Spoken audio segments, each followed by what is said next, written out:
get-ups, gimmicks, one-hit wonders that don't stick. Pretty boys, acting tough, boy bands, give it up. And if it looks good on TV, it'll look good on a CD. Shape it up, trim it down, who gives a damn about how it sounds? I don't think Waylon done it that way. And if he was here, he'd say, Hoss, neither did Hank. I ain't dogging what you're doing, but boys, come on, let's get real. He's still got a lot of food left to fill.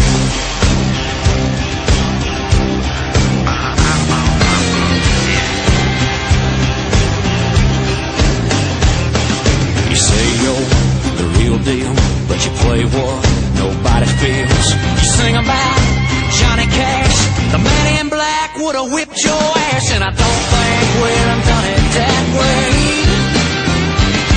And if he was here, he'd say, Hoss, neither did Hank. I ain't dogging what you're doing, but boys, come on, let's get real. He's still got a lot of food left to fill. Here we go.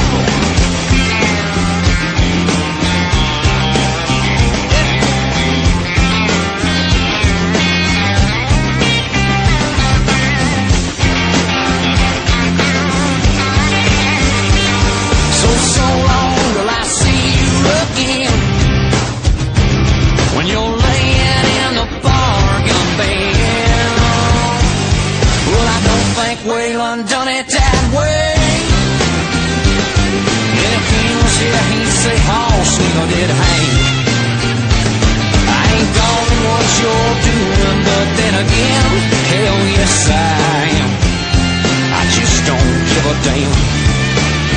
Cause you still got a lot of food left to fill. I guess we all got a lot of food left to fill. That's right.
Network.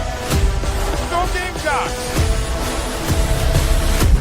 He'll be fire on the mountain.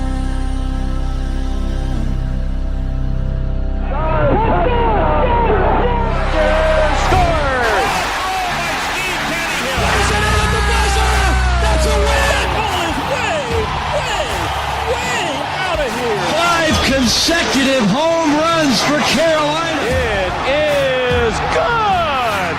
It's gone. He's in. Touchdown. Into the throw of the play. He's going to score. It's a walk-off. Touchdown, South Carolina.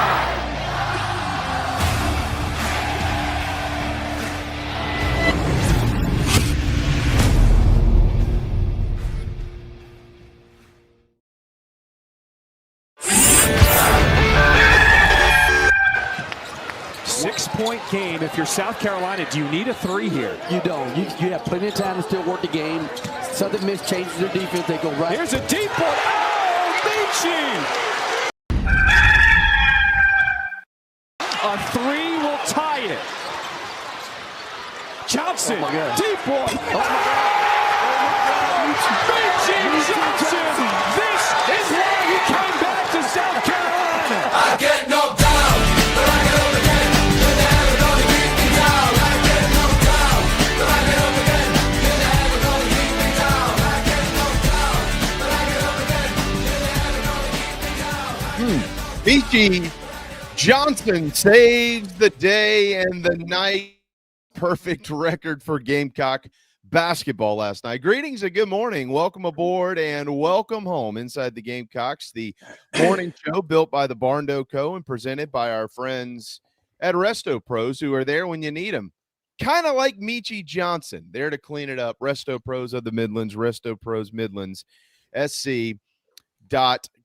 That is Rob Williams, host of SEC Sunday Night. He's pulling double and triple duty this week. Mike will be back later in the week. He's got some traveling and some work to do with ESPN over the next couple of days. Pat DiMarco will be in about 20 minutes as well. We'll play some fill in the blank a little bit later on. It's an extended fun version, football and basketball oriented. Carolina will hit the road for College Station for a noon kick on Saturday on ESPN. And South Carolina will try to knock off one of the best teams in college football. We'll talk to Pat about that and the offense, et cetera, et cetera. But, Rob, good news is good news sometimes, and Michi Johnson saved the day. Carolina executed down the stretch to take down a surprisingly much better Southern Miss team than I think a lot of people thought, and I'll tell you why here in just a moment. 83-79, the final score in overtime, and the Gamecocks are now 2-0. They scored 80-plus points in 3 straight games, including the exhibition.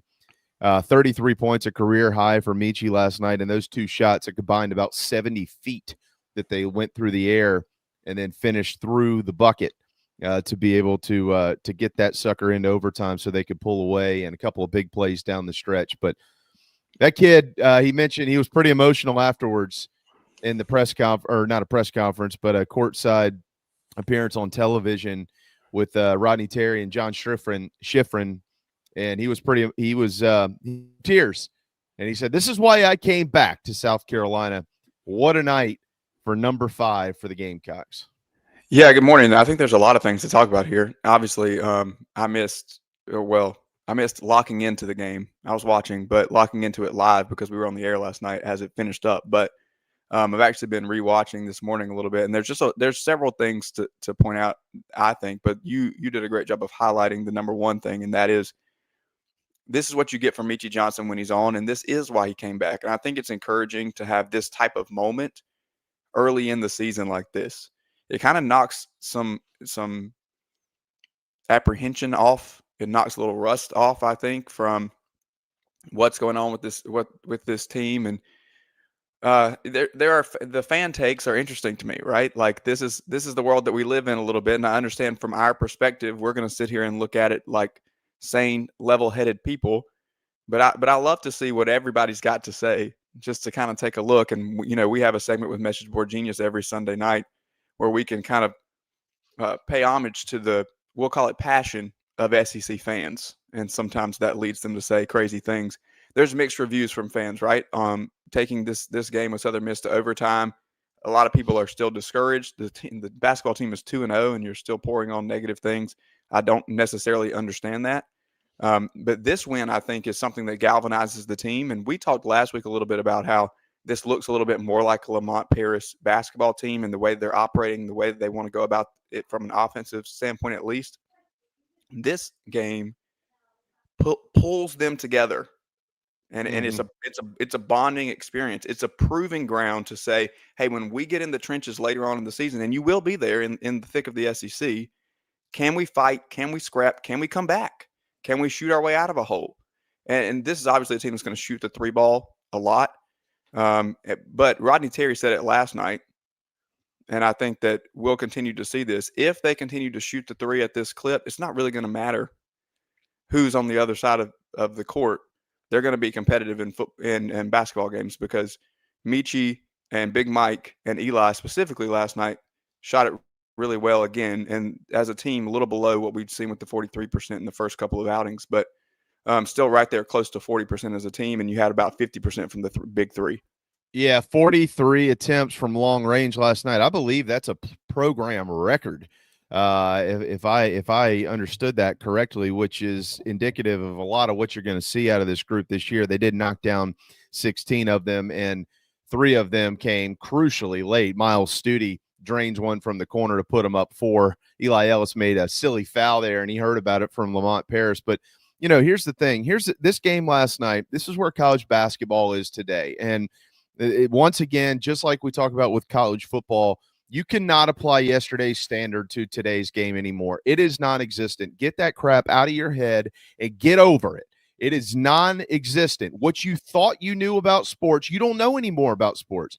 There were 27 players between the two rosters in last night's game who are transfers. 27, Rob. In a basketball game. That's basically everybody. Yeah, exactly. And you're talking about 24 who weren't there last year.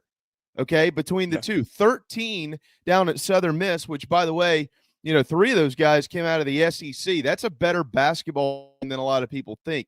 You can glue it together quickly now, but in the process of gluing things together, it takes time to get the glue to stick. And we've talked about this with this basketball team. We talked about it in the non-con. We talked about it with Lamont Paris and the fact that they're going to have a non-conference schedule that is going to allow them to be able to play guys and mix and match and figure out what works. And then they'll have to go from there. Once they get it kind of buttoned up and ironed out, then they'll feel like they know who they are. They still don't know who they are. They just do. But they were able to hit clutch shots last night. You bring Michi back for that reason. For a game like this, we got to have you. And they had him. Now, do they have work to do? Absolutely. There's some things that this basketball team doesn't do well right now.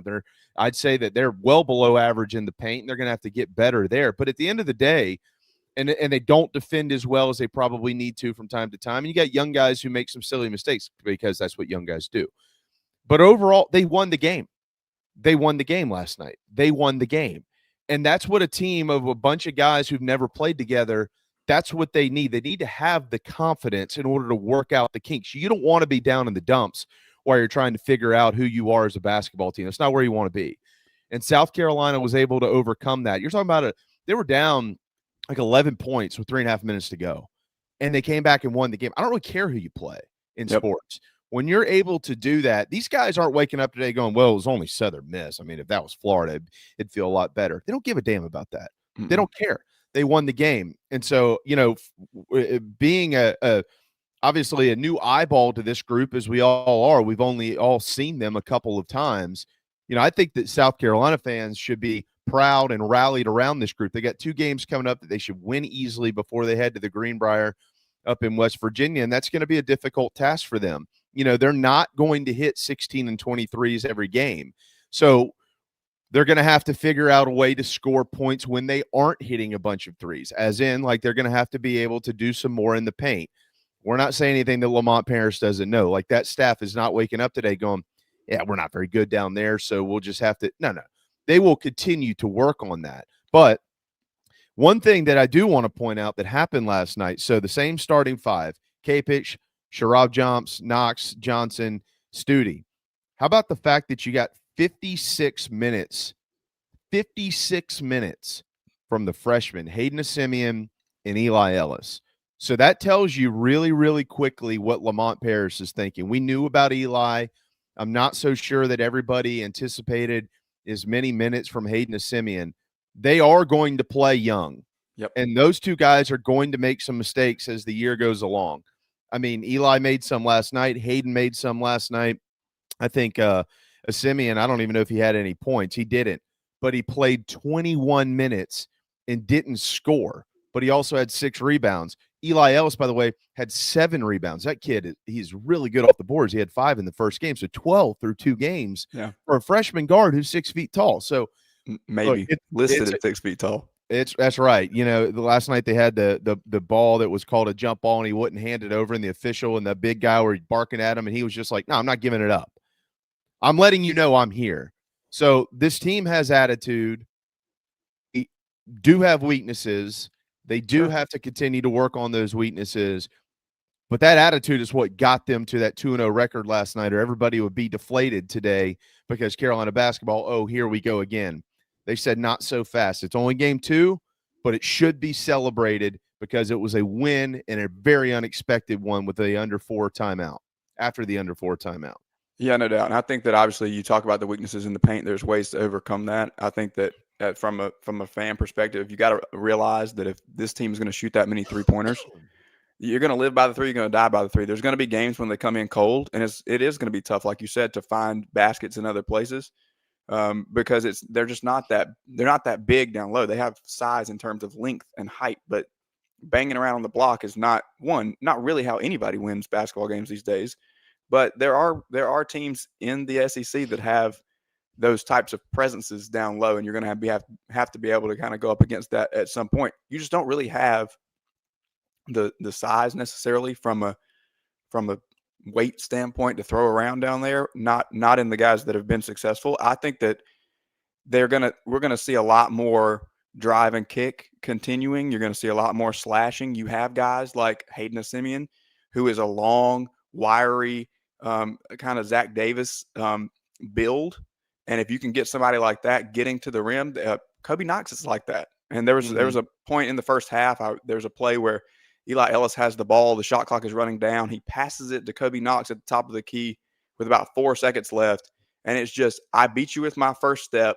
I'm going up through contact, 2 hands, and dropping in at the rim at the shot clock buzzer. So those types of plays are going to have to come a little more.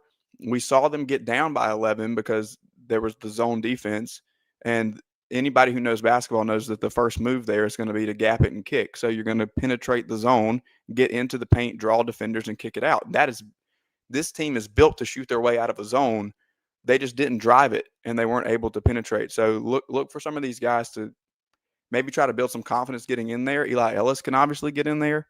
Michi can get in there. We saw this with people like I said, like I just mentioned, Kobe Knox. There's a couple of them that showed flashes of the ability to get into the paint, but there's going to have to be an aggression and a determination on the part of some of these guards to get inside and look for the bucket. And if you get cut off, then you've got a shooter, and that's really a beautiful setup for this team specifically because they shoot it so well from outside. So as long as they can move and space the floor well, and these guys are able to get into the paint, that's an easy adjustment where, we can sit here today and say, oh, well, here are the issues, and we're not scoring in the paint, and guys didn't gap the zone. That's easy, guys. Like that's not a world-beating solution. Obviously, Lamont Paris knows that, but it's also not that hard to make that change. Yeah. Well, and this is also a team, like I saw somebody mention a minute ago, they were surprised that Kreese didn't play. Like Lamont is going to play a lot of matchup stuff. Like he's not always going to just put in who he thinks should. Okay, again, traditional thinking of basketball. Well, we need to have a big guy down there. Well, not necessarily, not anymore. Not if that's not the way that your team is built, and also depending on who you're playing and how they're defending them. I'll say this: college basketball is in a really, really, really transitory and strange place right now. Okay, because and here's why: you do have some, I would say, G5 lower level programs that have figured out how to rebuild their rosters. Some of them, like Southern Miss, have gone to a lot of the JUCOs. They've got gosh, from last year alone, I'm looking at it right here. They have one. Hold on just a second. They have 1, 2, 3, 4, 5. They have 6 guys who came in last year from JUCO alone. Okay. And then all these other guys were transfers. And so you got to look for the right transfer if you're at that level. Like you're not going to go. Most of these guys don't have the money to go sign a big time player who's transferring from a big time program or something like that. Like it's just not there. So they have to find kind of the diamond in the rough if they're going to go top down. But if they're going to go bottom up, they're finding guys who are really good players at that level who could come and maybe they're late developers, late bloomers, whatever it is, and they're piecing together these teams. And then you got teams like South Carolina, right? And a lot of these other P5s, and they have a ton of transfers. So where are they getting their transfers from? And how long is that taking to come together?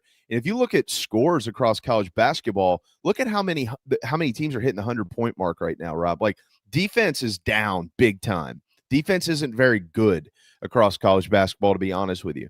And some of these teams have been able to replace guys that they're losing to the bigger programs, the Southern Misses of the world and the Charlottes and people like that who have really good players who can get into the portal and go make a lot more money to go play for better programs. So how do they replace those guys? And do they replace them with the right players? So some of them, they can't sustain it. They're just getting bad, and they're not going to be able to handle it. Some of them are figuring out the right potion, and they're going to be able to handle it. And then you got a lot of these power programs who they're losing players year in and year out, and it's the same thing there. Like, are we replacing them with the right guys? Or you might think, well, I got a kid who came over from Oklahoma. He must be good, but he might not be as good as that dude that you got from some small school in North Dakota. You know what I mean? Because that kid there was the best player on that team. So, and there are the percentage of transfers in college hoops is the largest of any sport out there. And so it is, we don't know anything. We all think we know. We don't know. I don't know. You don't know. Nobody knows. Nobody knows. But this early in the year, it's figuring out who you've got, continue to win with what you got, whittle that down, and be where you want to be by the time you get to league play. And in this, for South Carolina, obviously, it's the SEC. So I looked at that last night as a huge win for Carolina. When you got 11 guys, most of your rosters never played together, and you lose that game, somebody starts to question something, or you start to listen to the outside world. And we all know that's bad news. You don't want to listen to the outside world. They don't know what they're doing. So good win for Carolina basketball. By the way, I got a little trivia question for you. There's a kid who plays for Southern Mississippi, okay, who was in the game last night, Dylan Brumfield, okay? Got it. He's one of their starters, played 16 minutes, 2 points, only took 2 shots. This is going to be really hard, but I'm going to do it anyways because I just want to show that I know more than you, and that's only because I went and did the research. Do you know where Dylan Brumfield transferred from? Do you want me to be honest, or do you want me to? The answer is no. Well, I know. Do you really know? Well, the answer is I have 2 browsers up while you're asking the question, Okay. so I can see it. But yeah, go ahead. Okay. So no, where is know. it? No, it's I okay. know. But you know now. If a quick glance serves me, then it's William Carey. Is that correct? William Carey University. That is correct. Do you know what league William Carey University is in? Okay, no, I don't. All right. That is in the Southern States Athletic Conference. You ever heard of it? What level are we talking now? What level are we on? NAIA. Yeah, okay. Yeah, All okay. right. Do you happen to know where William Carey University is located? I do not. Yeah. Well, it would be about 4.2 miles from Southern Mississippi University. That's hilarious. Kid didn't even have to move out of his apartment to transfer to play in the Fun Belt. So he went from the Southern States Athletic Conference at the NAIA level right down the road to the Sun Belt to play in at Southern Mississippi. Who knew there was more than one school in that town? It'd be like South Carolina signing a kid from like Columbia International. Yep. That's exactly what it would be. Yeah. pretty much. Not South But, Carolina State, like Columbia International. Oh yeah, no, definitely Columbia International. You got to go NAIA to match the level for sure. And that kid started, so props to him. Yeah. He didn't contribute a ton, but the Tavares kid had a hell of a game. I mean, he just kept getting in the lane. He was feeling it, much like Michi, but not like Michi. And Mike Sherrod jumps with that big play down the stretch. I mean, those guys, they found a way to win. What a night for Carolina basketball. All right, it is 11:26. We need to take. Yeah, somebody mentioned the kid with the bad hair. Whew. That was bad hair, dude. Chris Muller had an all-time tweet last night where no context college basketball put up the picture of the guy, and Marler quote tweeted with something along the lines of, "This looks like the guy that I really want making me an oat milk latte," and that's exactly what that's exactly what I thought too. He looks like the barista that I saw at some random coffee shop in Columbia today. What was his name? He played. I think we all lost his name. Israel Hart. Yeah, Hart.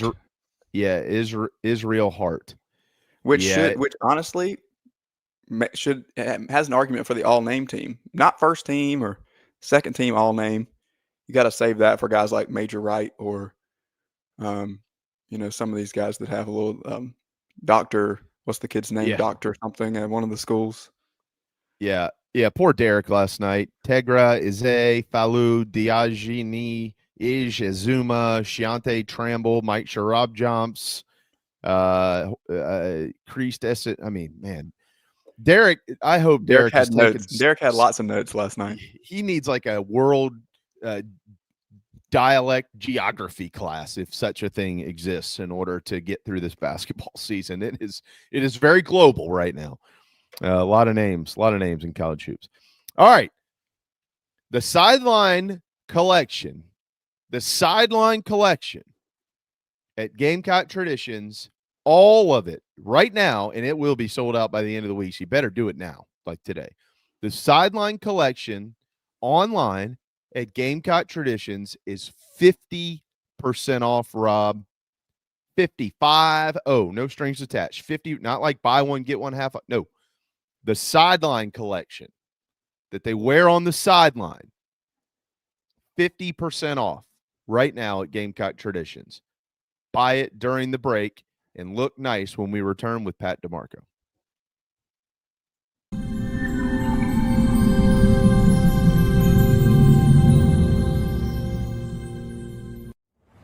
Fans, listen up. The official Chief Sports apparel store is now available until November 19th on the Chief Sports app. Quality gear, including Nike apparel, shipping within 2 days of ordering. Men, women, and children can choose from a variety of Chief Sports products this holiday season. Order now in the Chief Sports app. Available until November the 19th.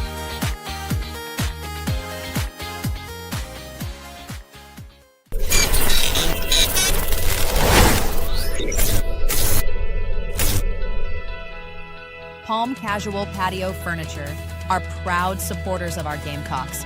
We have been making and supplying the highest quality outdoor furniture you can find for almost 5 decades. If you use your outdoor space to watch the Gamecocks, make it the best it can be. Visit palmcasual.com or visit one of our 4 locations in South Carolina. Go Gamecocks! At JT's Kia, we have a lot to be thankful for. We're especially thankful for the customers we get to know and serve. We have additional inventory we have to move, and that means savings we haven't been able to offer in over 3 years. Get a new Kia Sportage reduced $5,000. New Kia Sorrentos, new Kia Carnivals reduced $7,000. Get 0% for 72 months. We're serious about saving you money. And we're seriously thankful for our customers. Happy Thanksgiving. JT's Kia. Season of New Tradition sales event. Remarkable, 5-star, sensational.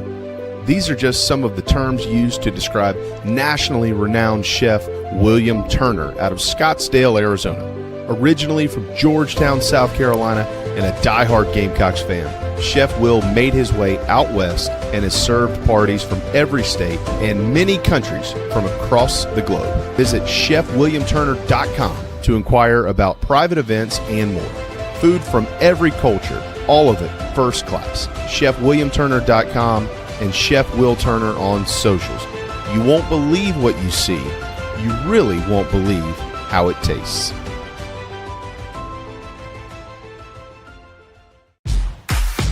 Home fitness has evolved. With Matrix, now there's no limit to the ways you can chase your goals. It's time to make your next workout whatever you want it to be. You can use all of your subscriptions or none at all. Take on exclusive hit programs or move through immersive HD destination footage while you sweat. Visit charlestonfitnessequipment.com.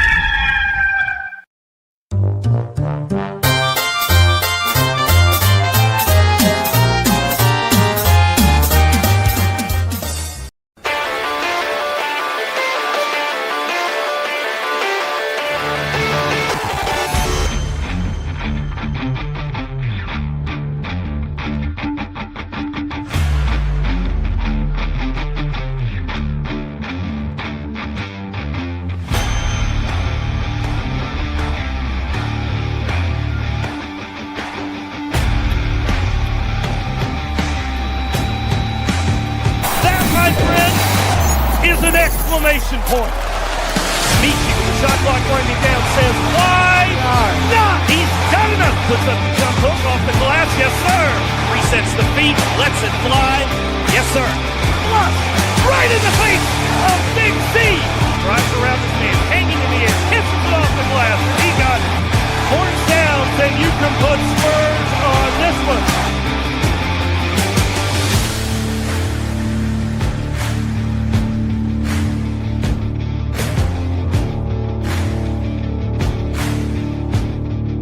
All right.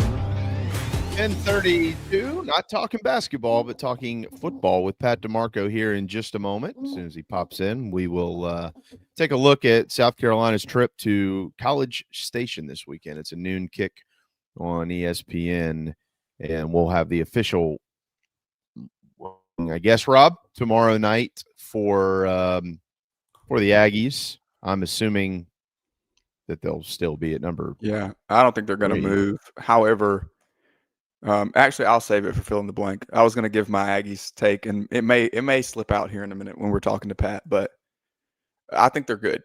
Let's just say that, regardless of where they land in tomorrow night's ranking. Regardless of where they land, I think they're really good. Yeah, I drew two things, and they're equally as important, if you ask me. I mean, I don't think one has to be a bigger point than the other. I mean, I thought A&M the other day, I mean, they hung 38 on Missouri. They looked really good. Obviously, Missouri didn't have their quarterback. Hell, they almost had I don't know what they would have done when the third string guy got his hand banged up. Yeah, they're running out of options. You put Ahmad Hardy back there and just keep snapping it to him. Just keep giving the ball to Hardy. Yeah, I don't know. Just direct snap at that point. Him and Roberts. I mean, the Roberts kid had 110 yards in the ball game, but I mean, I think A&M is really, really good, man. I don't know. I'm sitting here looking at the standings now. Let's see, Georgia. Craig really yelled at me last night about A&M because he went through their SEC opponents and how the SEC opponents that they have played have, by and large, weaker records than some of the other teams. But he's just really hoping for a great game from Arch and Texas at the end of the year so he can look correct on his preseason takes. But I picked A&M to beat Texas in the preseason, so yeah, I think that's us going head to head with our original takes. I just think down in the trenches, and Daily Joy said this on our show last night as well, that's where A&M has really got it. Obviously, they've got skill, and Marcel Reed is a unique talent at quarterback, but we know how this works, right? Like, this game is played at the line of scrimmage, and they look to be one of the best teams on the line of scrimmage, and that just is what it is. Well, I mean, Craig's right, and I know he is. that's something that I had in my notes too. I mean, that's their best win of the year, Missouri. Yeah. I mean, that Notre or Dame? LSU, I'm talking about in the league. Sure. No, their Sure. best win of the year is Notre Dame, no doubt, and that's why they are where they are. Here, let's get Pat DiMarco, and we'll see what he thinks about it. Pat's a known Texas A&M closet fan. He breaks down their football team every weekend. What's up, Pat, brother? you like to dance, Pat? Can you show us some of your moves? I heard that's what their fans like to do. When we played there in 2021 was when we played there when I was on staff. Obviously when I played at Carolina, Missouri, A&M, those schools weren't Texas. Those schools weren't in the SEC yet. And I was overwhelmed going into Kyle Field and pregame having the horses run around the field and poop everywhere, and then they have to clean it up, and then the dancing that goes on with the little call boys or whatever they're called. It's very cultish. That's for sure. What are they called? Oh, yell leaders, but either way. No, I'm keeping call boys. I will exclusively refer to them as call boys on SEC Sunday night for the rest of the season. Call boys. We're going with call boys. Yell leaders, call boys, saying green jacket, yellow jacket. Gold jacket, green jacket. Who gives a shit? Oh man, well done, well played. We don't need anything from you anymore. That's about where it needs to be right there, my friend. So doing some research, just reading a couple articles online before we jump on. Like A&M's good. Like there's no way around it. They're a good football team, and it's gonna take a really good football game played by the Gamecocks in order to win this. But it's not an ideal matchup for us because A&M prefers to run the ball, and if there is a weakness in our defense, which has been exploited in some of the games that we've lost, it's been our run defense. In particular, a team that has a mobile quarterback and can run dual threat stuff. So that's going to be the big deciding factor, I think, is if we can neutralize their running game, make them beat us throwing the ball. Then obviously if Mike Fury can dial up some plays and score us, 27, 30 points, I think is what will be needed to win a game like this. Well, so let me ask you a question, man.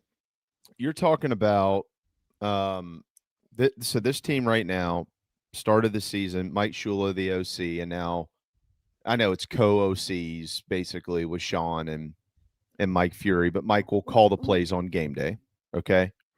Lonnie was which I'll also jump in there because when Coach Elliott was here with Coach Spurrier and G.A. Mangus and crew, he was very involved in, yes, obviously Coach Spurrier, he's a pass game guy, could dial up plays, this and that, but from a protection and a run game standpoint, they relied heavily on Sean Elliott to get them on the right page of what we needed to run here to set up this down the road. So that way run game feeds off pass game. So, which is good. Oh, all right. Well, scratch what I was going to ask you. I mean, it's kind of all in the same thing. So, but I'll just skip all that crap and get more to this. I get curious as to behind the scenes how that works, Pat, on game day. I can understand from a game planning standpoint and putting it all together throughout the week. But when you've got the headsets on game day, and I don't know if Mike's going to be on the sideline or if he's going to be upstairs, who knows? And you've got a guy calling the plays, but you technically have co-OCs, and you mentioned Elliott and the run game and Mike and the passing game and things like that. Like, typically, what does a conversation look like when you're beginning a drive? Can you give us like a little bit more specifically, like what might be transpiring between headsets with those guys and everybody else? Yeah. So, I mean, obviously throughout the week, you have your your favorites that you want to target, your openers, all these other things. But as bullets fly and as game gets going, obviously you have your 15 to 20 openers that you love, that you practice multiple times throughout the week, that you want to hit on for sure at least once or twice. But as the game's going, offensive coordinator, head coach, there's a lot of dialogue on the headset, and that is, hey, we're getting a lot of this front lately. What's the next run that we want to come up with? Hey, we're seeing on first down that they're pressuring with this. How can we counter with something? Hey, this run worked. Do we have offensive coordinator relies heavily on his staff, and that's the beauty of a team, right? But we're having success with this run. What pass can we set up off of that? And all that's built into obviously the install and the game plan going in. But there's so much communication. I mean, there's several times where, just going back to Coach Spurrier, but he's jumping up and down the sideline because we're in double cadence, and he sees the perfect coverage that he wants to attack from a pass game standpoint. Well, he's sending that in. Well, same kind of thing from a front standpoint and a box standpoint. If we go double cadence and we jet motion and we pull the nickel out of the box, we only have 6 in the box, and we have a tight end, we have 6 for 6. Like, Coach Elliott's going to be jumping up and down, sending in the run game. So there's going to be a lot of communication between those two. Obviously, Shula had a lot of experience calling plays. He'd done it for a long time. Fury has had some play calling experience. Coach Elliott has had play calling experience while he was the head coach. Obviously, he has his hands on the pulse of everything. And this time here as the run game coordinator. But there's going to be a lot of communication. I would imagine ways to get in the best play versus what we're seeing. And there's a lot of eyes. Like, staffs now are ginormous compared to what they used to be when Coach Spurrier was back in the day. There's 17 analysts up in the box. There's 14 more down on the sideline. There's GAs and in every which eye in the sky. So I think. Do you think that's beneficial, Pat, or is it too many? At some point, is it too many voices? Well, I think as long as there's two main voices, there's sub conversations, there's coordinator communicating with the position coaches, and then there's head coach communicating with the coordinator. So a lot of the sub communication happens, while Beamer is on headset with the defense and the defense is on the field. When they're on the sideline, they're going through, hey, we just saw this front, just saw this pressure. Hey, let's come back with this run coming up here. So, I mean, play by play, yes. I mean, if the running backs coach and the receivers coach and the tight ends coach, if everybody has input in between each play, that's way too much. But a lot of that stuff's communicated while the defense is on the field, while the offense is kind of huddling up for what the plan of attack is for this upcoming drive. All right, how much can really be changed by making a change at offensive coordinator? Well, you can't reinvent the wheel. Like your install happened multiple times throughout the offseason, which is your base plan, and that's been they got put in January, right? When Schuler kind of was deemed the offensive coordinator. So you can't reinvent the wheel. You can introduce a couple new schemes each week, but you can't. The nucleus is still the nucleus. So I would imagine we're still going to be an RPO heavy team, blend of tight zone with some quarterback run stuff. I do hope some easy stuff to install is easy perimeter plays, which we've talked about several times, of attacking every inch of the field. That stuff that's just built in off of a certain run play, that's built in off of a motion. That's all stuff that should have been installed day one that just could be added on to certain plays. Mm-hmm. But cleaning up the bye week came at a pretty darn good time to get 2 weeks with these two working together to give them a little bit of cohesiveness and camaraderie, and then obviously having the team build it, buy-in is big. So hopefully, and knowing Coach Beamer and Coach Elliott and a lot of these guys, like, they're grinders. So I would imagine Sunday, Monday, Tuesday, Wednesday. I don't know if they got off Thursday or if they got off Wednesday. A bye week is needed. Like, guys need to get out of the building. Coaches need to get out of the building. They need a couple days to clear their minds. But the work week that they had last week, I guarantee, was extremely intense. It was extremely competitive, and really trying to spearhead this next 3-game run. And hopefully we can go 3-0 and 6-6, make a bowl game and get things back on track. It would be one of the upsets of the year in this sport if they go into College Station and knock off the Aggies. You mentioned the word intense. That would be what is the spread right now? It is 18.5. And Carolina's not favored. I'm pretty sure you know that. Mike Fury and Sean Elliott, like if you just stopped me on the street and said, "Hey, give me one word to describe Mike Fury or one word to describe Sean Elliott," I think intense would probably be what immediately came to mind. But if you also stopped me and asked me on the street, "Give me one word to describe Mike Shula," it would not be that. At least from the outside looking in, right, Pat? That's what it looks like. So, Shane Beamer has alluded to a change in voice sometimes. Like he did that when Sean was promoted or moved over, not promoted, but moved over to the offensive line coach, having a change in voice from a coaching standpoint. How much of that can influence an offense? I mean, obviously the play calls and that stuff, that's going to be the greatest thing, but the intensity level, the change in character of a guy who's actually managing that thing on game day, how much of that plays in here? I think it's huge. These are still 18 to 22 to 23-year-old kids that are being coached. So they're very easily, there's a reason why people pay, or teams, clubs, organizations pay $5,000 to $50,000 for a public speaker to come in, because these are still young athletes that are looking for leadership, or looking for, how can I get myself to the next level? So there's so much influence that just a sheer voice, the culture, all these things can bring to a ball club. So, I think having intense, like you said, is a spot on word. You got Mike Fury, who played receiver for over 10 years in the NFL, but he looks like a freaking fullback or a linebacker. And then you have Coach Elliott, who, if he would be dumb enough to somehow sneak pads on and try to get in for a drive and play himself. Like, he is that type of person. So with two leaders like that bring that intensity, that bring that resume to the field, like these players, it is a different kid nowadays than it was 15 years ago. It just is. Like, look at what it really pissed me off. The Kentucky quarterback that did the whole, "Hey, I'm counting my money" bullshit. I saw that.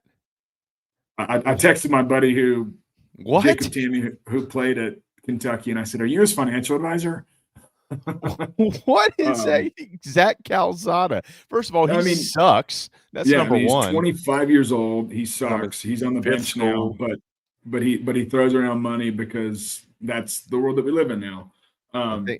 But hopefully these young athletes can still be influenced in the right way, and it's not just a financial thing that they're looking for, because they have, cool, you make $1 million now, like it's really only 500,000, and if you're an idiot with it, it's really going to be zero here in the next 4 to 5 years. So, like, financial literacy is still at the utmost for adults my age, at the age of 36 to the age of 18 years old. Like, it's such an important tool, and I know that Coach Beamer and Derek Moore and the staff at South Carolina have done a good job of trying to pour into these guys. But sorry, I went on a tangent there. Well, everything you said there, Pat, like you talk about a change of voice, you talk about who is the leader, you talk about who's influencing these players. The biggest change of voice is in the quarterback room, right? So when you talk about Derek Moore, or whether it's Coach Furry and Coach Elliott, whoever it is, if you're in this position, what are you doing to kind of instill some confidence back in Lenore Sellers? Because I think if we can see anything, it's that he's lost a little bit of that. He needs it back. I think it's just like the continual empowerment of like he's a smart kid. Like, he knows he's played like crap most of the year. Like, he's not blind to it. He has social media.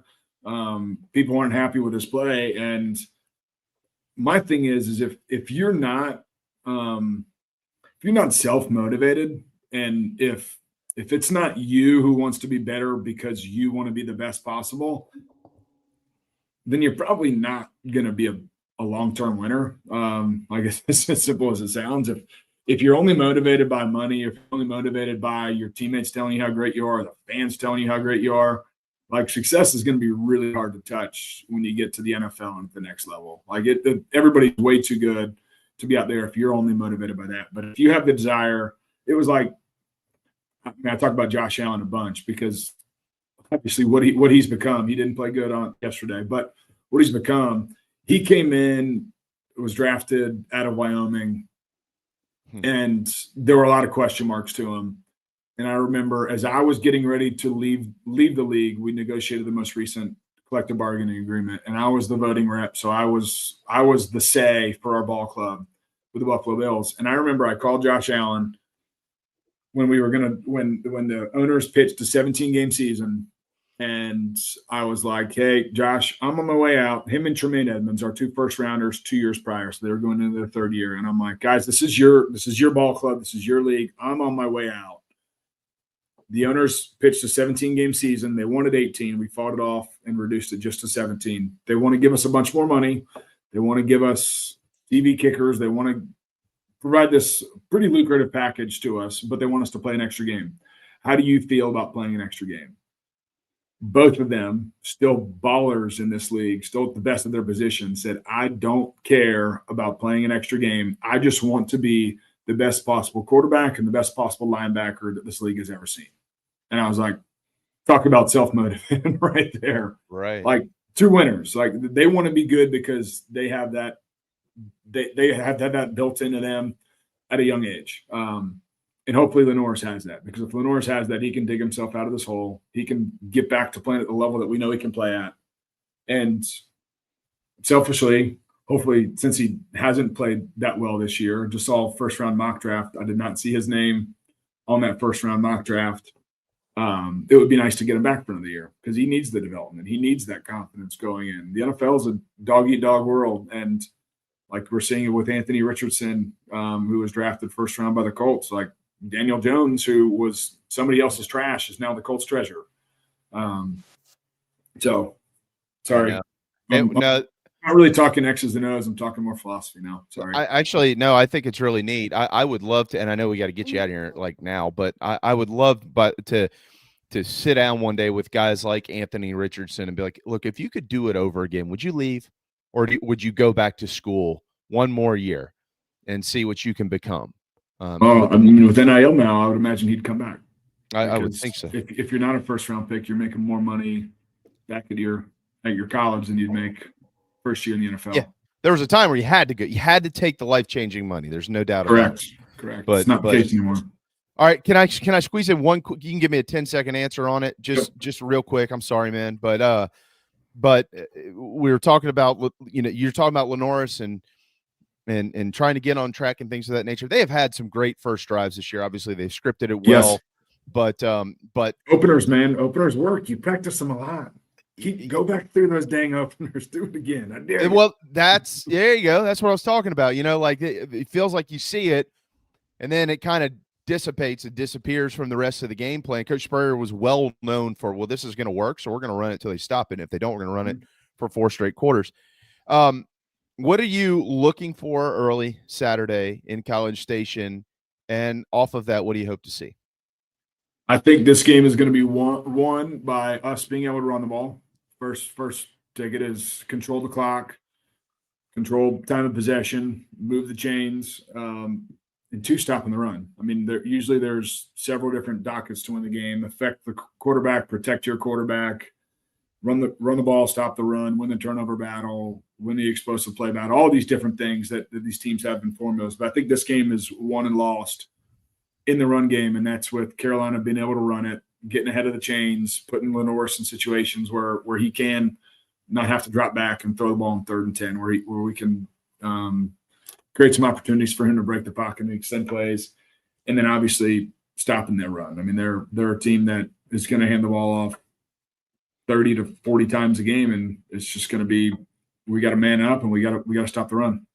Yeah, Shane Beamer has like 7 keys to victory. I think the stat was, he mentioned it a while back. Like every time we get 5 of those 7, they're like 21-1 or something like that. It's quite remarkable. Principles of the program. Principles of the program. Well said. All right, Pat, we'll let you run on that note, brother. Thanks for squeezing in a little early. I know you got things to get to, and hopefully next Monday we're able to have some fun around here. Carolina usually plays well in November. They didn't in the last ball game, but maybe this one will be different in College Station. We'll see. I think this isn't the first time that we've been underdogs to Texas A&M and come in and beat up on them pretty good. So hopefully history repeats itself. Yeah, they ended their playoff run last year in Columbia. Thanks, buddy. Have a great week. Right. Go Cox. See y'all. There you go, Pat DiMarco, the great story about. I sat in Josh Allen's locker, by the way, at Wyoming a few summers back. Carrie and I got to tour the facility and all kinds of stuff. That was really, really neat. All right, it's 10:56. We do need to step aside. We're powered by our dear friends at Electric Bikes of Charleston. What a great gift. Everybody gets like the one big gift. Maybe this is that one big gift for somebody in your family, husband, wife, daughter, son, whoever. ElectricBikesCharleston.com. Check those things out. They're pretty sweet. Cold weather has entered the great state of South Carolina. So hopefully you're bundled up. We are. We got an hour to go. Rob's in for Mike. We'll play a lot of fill in the blank when we return. Hey Gamecock fans, happy holidays from all of us here at the Barn Dominium Company. Many of you will be spending your holidays in one of our beautifully built Barn Dominium homes. Thank you for letting us make your dreams come true. We hope you find peace, joy, and love during the most wonderful time of the year.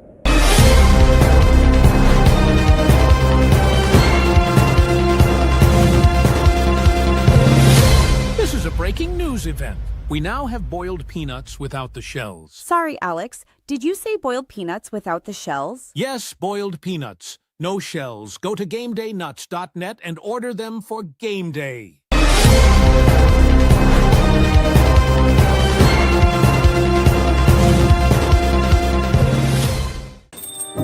Morning, Carl.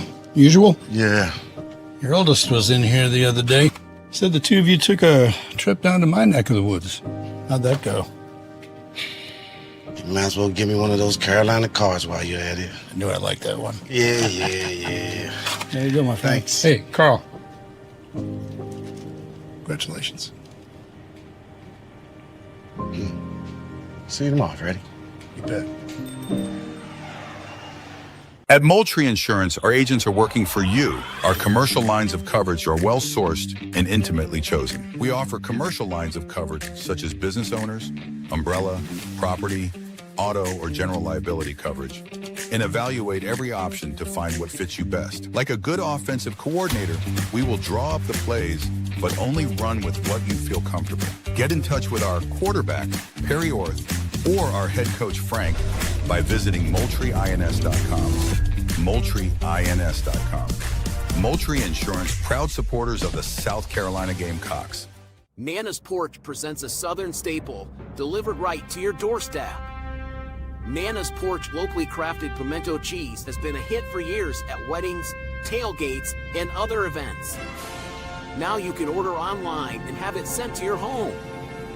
Visit nanasporch.com. That's nanasporch.com and click the pimento cheese tab to choose between their original pimento cheese and their jalapeno smoked pimento cheese set. nanasporch.com. Man, that's good.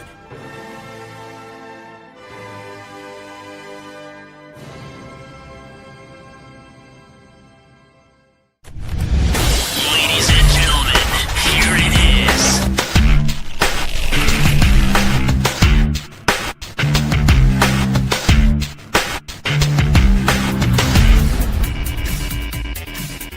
Welcome to Dry Space Crawl Space Solutions. Basement crawl space encapsulation designed for your specific needs. Your crawl space can be susceptible to all sorts of issues, including moisture buildup, mold growth, and structural damage, if not cared for properly. Let our trained experts provide basement crawl space encapsulation solutions to protect your home, improve air quality, and enhance energy efficiency. Schedule your consultation today for a safer, healthier space at dryspacecs.com. Dry Space Crawl Space Solutions, proud supporters of your South Carolina Gamecocks. Oh man, the building is on fire. Emergencies and accidents happen. When you're in the middle of a fire or water event, all you want is for things to return to normal as soon as possible. Resto Pros of the Midlands is with you, guiding you through the process and working with you to get your home or office back in working order. They'll answer your questions, discuss procedures, and can act as your advocate when it comes to processing your insurance claim. Resto Pros Midlands SC.com. Open 24/7 when you need them. Quality that is guaranteed. Welcome to SEC Sunday Night, part of the Chief Sports Network. Every Sunday night at 8 p.m. on the Chief Sports app, the Chief Sports YouTube channel, and on our X accounts. Hosted by Rob Williams and Craig McMichael, talking the week that was and what's to come in the SEC.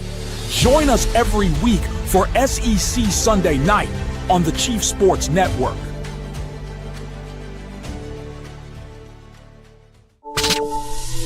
It's football season. The Barn Dominium Company wants to help you build your dream home with your dream space to watch the games and entertain your friends and family. Make your dream a reality. Visit thebarndominiumco.com. That's thebarndominiumco.com for floor plans, photo galleries, locations, and to learn more about us.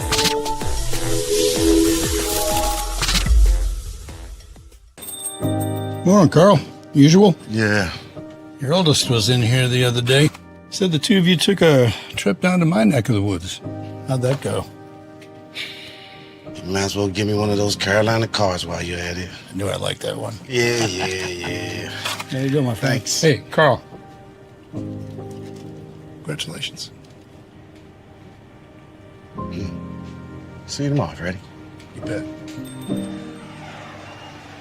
Tune in every Friday at 9 a.m. to the Four Quarter Friday High School Show on the Chief Sports Network.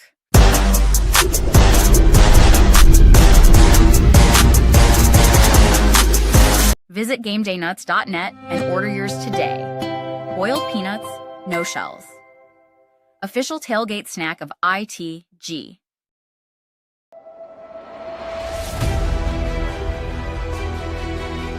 You're tuned into Hour 2 of Inside the Gamecocks, the morning show. Presented by the Barn Dough Company and Resto Pros of the Midlands. Go Gamecocks!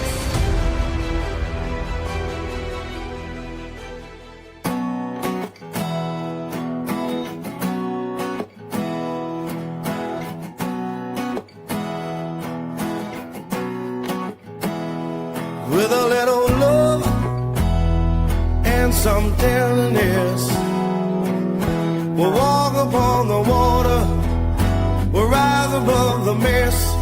With a little peace and some harmony, we'll take the world together, we'll take them by the hand. 'Cause I got a hand for you. Oh, I wanna run with you. Yesterday, I saw you standing there. Your hair was down, your eyes were red. No comb, I touched your hair. I said, get up and let me see you smile. We'll take a walk together, walk the road a while. 'Cause I got a hand for you, I got a hand for you. I wanna run with you, won't you let me run with you? Hold my hand, want you to hold my hand. Hold my hand, I think you do a place where you can be anything you wanna be, because I wanna love you the best that I can. All right, it's the final hour. Final hour.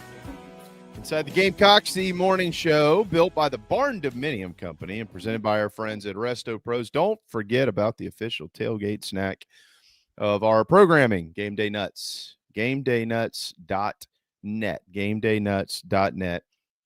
Pretty easy. You can order them to your home. You can eat them out of the bags. There are no shells. You're not going to make a mess. You don't have to worry about cleaning up shells, or you can boil them on your own, which is something that my wife and I have kind of taken more to than just eating them. We enjoy boiling the peanuts, and that's enough to go around for like a month. It's crazy. I was going to say GameDayNuts.net. the at-home kit is huge. It's awesome, man. It's awesome. Oh, I know. It's shocking. You don't think it is until you're done, and you're like, wow, I don't know if I can eat all that, but you can. Trust me, I've tried. You can also pull up the Chief Sports app, which you should all have, and it's right on the homepage. I mean, we make everything we can like super duper easy for everybody. Just pull up the app. So check that out and get your game day nuts. All right. We will get to some fill in the blank here in just a little bit. I want to hit on a couple of things here, football related, college football related, and also South Carolina related. Yeah, I'm going to continue to kind of ask that question that we were talking to Pat about just a little bit ago throughout the week. You know, you got two guys who are basically everybody's setting up the game plan. And and Shane Beamer, like, he wasn't lying to anybody. They always do that. It's a staff-wide thing. You know, throughout the week, here's what I think. Here are the guys that are healthy. Here's who's doing what. Here, whatever. So they put it all together, and then they figure it out. And then your offensive coordinator obviously coordinates and then calls the plays on game day. But you plug two new guys into that chair. So when you've got a run game coordinator like Sean, and then you got a passing game coordinator like Mike, I was always like super duper like I know how it works, Rob, but like I'm still like trying to figure out, like, if I had a head that sounds like, because I've tried to equate it with baseball, it'd be like like if you had like a fastball coordinator and an off-speed coordinator. You know what I mean? Like, yeah. Well, I tell you, I'd throw the change up here. Yeah, you think so? I don't know. I'm thinking about maybe humming a fastball in there. He's looking pretty good. How does that kind of, and then how do you come to that decision? And so I'll be curious to get a lot of these guys' feedback on that this week. And, if Sean and Mike disagree on something, for instance, Rob. Yep. Does Mike say, no, I'm calling it. This is what I'm going with here. Like, you got to get these things in.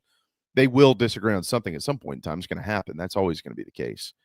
So it's pretty fascinating. I do think that there will this offense will move at a little bit more of a brisk pace than we've probably seen it. Well, you mentioned pace. Like, I think it's hard to equate it to another sport. Like, you try to think about, like you just mentioned with baseball, football it has its own pace. It's its own unique kind of thing. And so I think you kind of said it a second ago, there's got to be one primary voice. And when this was Coach Spurrier with Sean Elliott, like, from what we've heard from people that were there, played for him or coached with him or whatever the case may be, that it was Coach Spurrier calling pass plays. And if he wants a run play, then he says, okay, Sean, I want to run it here. You give him the play call.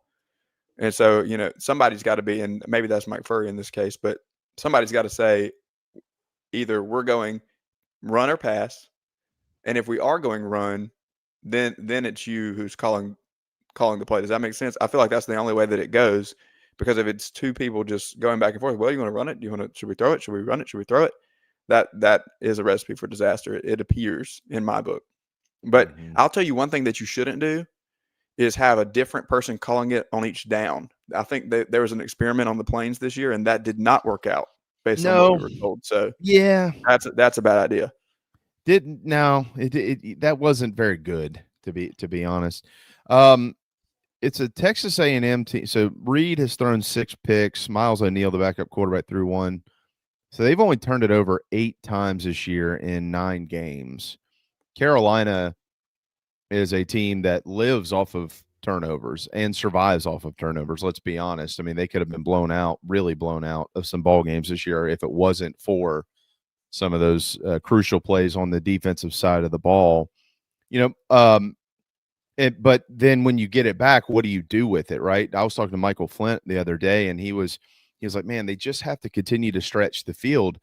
And he said, I'm not talking about vertically. Like, everybody thinks when you say stretch, it's, well, just heave back and chuck it downfield. Let's see what happens. He's like, I'm talking about horizontally, man. Like, they they need to go sideline to sideline and continue to get these guys in space, like use those extensions of the run game and things like that. Like not every single play, Rob, is necessarily going to work or be a big hitter. It might be a little bubble. It might be something out there that only falls for a yard or 2 or 3 yards or whatever the case is. But you do continue to stretch the when you stretch the field, you stretch the defense. And there are things that this offense, believe it or not, has actually done okay this year. And so if you can provide yourself some space with a guy like Lenore Sellers, and you're able to slip dudes out into the middle of the field based on stretching it out and things of that nature. I know I'm getting a little deep in offensive philosophy here, but when Carolina has done that, they have do things. Now, they haven't always done those things, and that's been, I think, the question. Like, you kind of put yourself in a good spot here. Why are you going back to old unreliable and doing this, and this? Because you're comfortable doing it? So I think that they need to do a good job this weekend being comfortably uncomfortable, if that makes sense. Yeah, and Pat, I think when you asked Pat the question earlier about what do you expect to see early and what does it go from after that, and he says, well, the recipe to win this game is to run the ball and stop the run. I can just hear the groans of people saying, no, we've tried that over and over and over again. But you said it a second ago in extensions of the run game. When he says that you have to run the ball, that doesn't mean that you're packing everything into the box. You're running into the teeth of the defense over and over again. There are ways to run in the perimeter, and there's ways to have, like you said, an extension of the run game in terms of, and he said this too, it's every quick game option that we can imagine. Get the ball out into space, whether it's a bubble or it's a pitch, or early on in the year we saw this, and I still keep harping on it. Rolling Lenoris out and dumping it to these tight ends in the flat is something that really frees up the offense, and I would love to see more of that too. So whatever that looks like, those are all run game extensions, and that's where, back to your original question when we started this conversation, that'll be interesting to me from the collaboration of Mike Furry and Sean Elliott to see who wins out in that. Like, is that considered a pass play or a run play in their book if you're going to dump it off really quickly? And where does that play into the philosophy of how they're trying to get things going, regardless of who's calling that? I think it needs to be early and often. Get it into space, and you're exactly right. Stretch it horizontally and see what you can do. Do not go into the teeth of this defense. Yeah, well, Flint's is, I'm just, repeating Michael, so I'll give credit there, but it's a talk about the teeth of the defense. I mean, A&M, they can beat you in so many different ways on that side of the ball. The scary thing about this game to me is seeing more of the same in situations that have just really made South Carolina look JV throughout the season. And when opposing defenses have had them where they kind of want them, forcing the Gamecocks to do what they know they're going to do. We got to score, so we're going to have to throw the football here. And they have just been, you talk about LSU, talk about Alabama at the end of the game, Ole Miss a couple of weekends ago. There have been Oklahoma, obviously. Like, when South Carolina has been kind of backed into a corner and they can just be aggressive and come after Lenore Sellers, it hasn't mattered, Rob, whether they've sent 3 or whether they've sent 4. Like, that just hasn't mattered. Carolina has been able to do virtually nothing offensively to combat any of that. So, like, a lot of what we'll be looking for is, what do they do?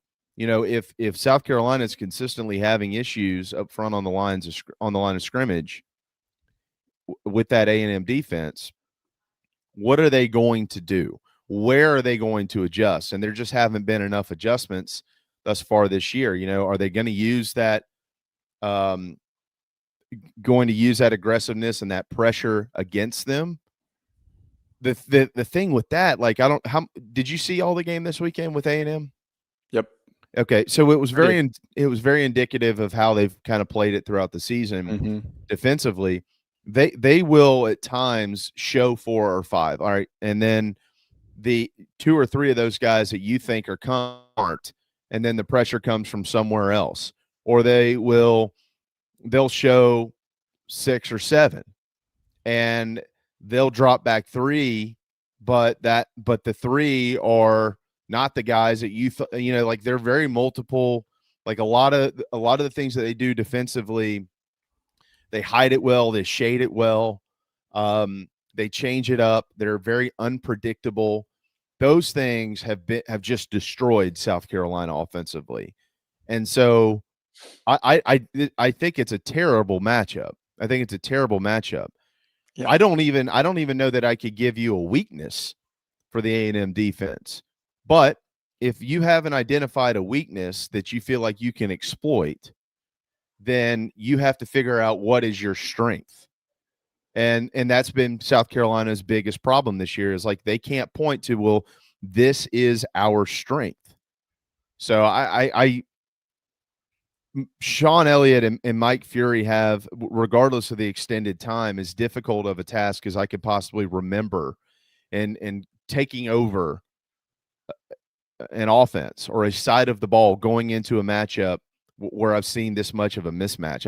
It's really, I mean, like if they find a way to have any sort of cohesiveness and success this weekend offensively, where it might not work, but you see some sort of an identity with them, I would call that a success with Coastal and Clemson coming up. I wouldn't say they have to win the game in order to see that, okay, they're doing some different things on that side of the ball. Now, obviously, you'd like to see that happen, but A&M has just been elite. They've just been elite over there, and this is just a really not a good matchup for the Carolina offense. No, it's not, and I think that's another thing that we have to keep in mind, is that I don't know that we can really evaluate Mike Furry and Sean Elliott based on this game alone, because you're going to be – here's the thing that we've seen from an offensive line standpoint, and not just the offensive line, but those 5 plus whoever else is in there to block, okay? Whether it's a running back that's supposed to chip, a tight end, receivers blocking on the perimeter. But we'll condense it and start with those 5 because that's their primary duty. When they've had to hold up for an extended period of time, that's created some trouble. And to your point, when there are disguises or there's people coming from places where they didn't expect them to come from, they got their eyes in the wrong place, and there's somebody shooting a gap, and you're not getting touched. And then Lenore Sellers is really in a bad spot. And more often than not, he has taken a sack. So I think that becomes a big focal point for me. But this Texas A&M defense is extremely athletic. And so if you're going to get it out on the perimeter, then you're looking at wide receivers. Who are the best wide receivers that can block on the perimeter? I think those are some of the guys that you're going to see get some playing time this weekend. You know, some of these younger guys are smaller. The freshmen who have played really well, who have competed and shown the ability to go up and get the ball. But I don't know, to Pat's point, like if this is going to be a game where you really need to run or extensions of the run, you're going to need everybody on the field possible who can hold their own for just a minute there. You know, if you look at it from a defensive standpoint, the 2 games this year where Texas A&M has given up the most points would be Notre Dame and, you know, the other one. Actually, the most points they've given up all year was Arkansas. It was Arkansas. Yeah, exactly. So yeah. What do we know about those? What do we know about those 2 teams? And what does Notre Dame do well? First of all, what are they going to try to do more than anything is run the football. You know, right. You have two backs in South Bend who they're leaning on for everything. And so that if there's a weakness, to your point, you know, like where is it? Can you exploit it? Can we find it? If there's a weakness, that's it. I just don't think we'll say that we're going to say this all week, but that's not a good matchup for South Carolina because that is not a strength of this football team. Yeah, Arkansas ran for I just pulled the numbers there, 268 yards in that ball game against Texas A&M. Yeah. Arkansas's defense is, you know, doo-doo. And Notre Dame ran for 136, but they threw it for about 300. So I mean, if you're South Carolina, like I guess if you take those 2 games, Rob, and you say, okay, well, Notre Dame and Arkansas scored a combined 82 points on the Aggies defense this year. Mm-hmm. All right, let's go back and look at the tape. and let's figure out what did they do well, and off what they do well, what do we do well that we could kind of replicate when we play this game. I think you're going to be looking much more at the Arkansas game than you are at the Notre Dame game. To your point, like, I know that you said it best. I agree with you wholeheartedly, but you got to remember there's different ways to do it. You don't have to be stubborn about things, but you got to be creative about it. Like, South Carolina has to be able to run the football. Like, they have to be able to run the football, period, the end. But everybody has PTSD, right? They've got it built in their mind that running the football with this team means just handing it off up the middle and hoping for a couple of yards and maybe a broken tackle, and let's see what happens from there. That's not how they need to run the football. Like, yeah, they need to be able to do that if it's like 3rd down and 1 from the 1 yard line. Like, you would like to see an SEC team that can just punch the ball into the end zone. I get that. But it doesn't mean that it has to be 3rd and 1 from your own 35. Like, there's got to be a way to be able to pick up a chunk there. And that's what Arkansas was able to do. So if you're going to try to emulate one of those teams, it would be the run scheme of the Razorbacks, not necessarily through the air by the Irish. You would hope that you would get that in return by being able to successfully run the football against Texas A&M. Yeah, I agree. And I'll take it a step further. Even if you look at the tape against Notre Dame, a lot of those passing yards were to Jeremiah Love as well. He had, I'm looking at it now, four catches for 53 yards and a touchdown. So the only touchdown through the air was to a running back, and they scored 3 touchdowns on the ground. So numbers are a little bit deceiving there, even as Notre Dame throws it for 293. A lot of that was everything we've talked about. Around the line of scrimmage, you got 53 yards to the running back through the air. He catches a touchdown. I think that one touchdown that he caught was like a 36-yarder. And so you're able to get him in space near the line of scrimmage, and then it's essentially an extension of the run game. So, yes, I agree to your point. You have a lot more of a personnel match with Arkansas, but don't be fooled by the numbers when you look at the Notre Dame matchup either. There were times when they had to push it down the field, but that 293 versus 136 or whatever it was, passing versus running, was still a lot of short passes that broke into bigger gains down the field. Yeah, and if you're going to go to that extension and you are going to kind of use that swinging gate from time to time with your tailbacks, that sets up perfectly for number one. I mean, that's Rasul Faison. That's what he's here for. I mean, he is the guy who's capable of being able to break those bigger plays. You know, no disrespect to these other guys. I mean, early in the year, it was like we need more. Like, if you're going to continue to be stubborn trying to run the football between the tackles and this inside zone and whatever you're trying to do out there, and you're not getting much yardage, you might as well put Matt Fuller in there. He's the tough runner. He can get you that extra yard or two.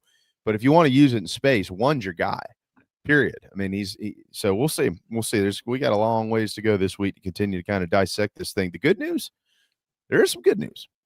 They play at noon. So we don't have to wait until 7 or 7:45 under the lights in College Station with 100,000 call boys yelling at you. Isn't that what he said? Call boys? I said call boys. All right. Well done, Pat. All right, we do need to hit a quick timeout. If you're going to be home watching the game this weekend, or games, or whatever you're going to be watching on TV, sitting outside enjoying that fresh fall weather, and you're uncomfortable, get comfortable by going to Palm Casual, palmcasual.com. They've got 4 locations in South Carolina. If you're watching or listening to us from the sunshine state of Florida, they're all over the place there. They're in Georgia. There's one up in Wilmington, North Carolina now. Hat tip to our friends, Gamecock owned and operated, by the way. palmcasual.com for making your outdoor and ours outdoor experience the best it can be. palmcasual.com. Matt, yes, no, I did not bring up the James Island Wando score, but I did say on Friday I'd be shocked if Wando scored a point. I was not shocked that they didn't score a point. They lost 48-0 to James Island, whose AD is my neighbor. So we're not going to talk until next football season. No. And he's a Clemson fan. Isn't that crazy? Jeremy's such a great guy. I'm like, man, you're the AD at James Island, and you pull for that team in the upstate. Why are we friends? We'll hit a timeout, and we will fill in the blanks when we return. Hey, this is Cornbread Cowboy, and you're listening to the show. We'll be right back.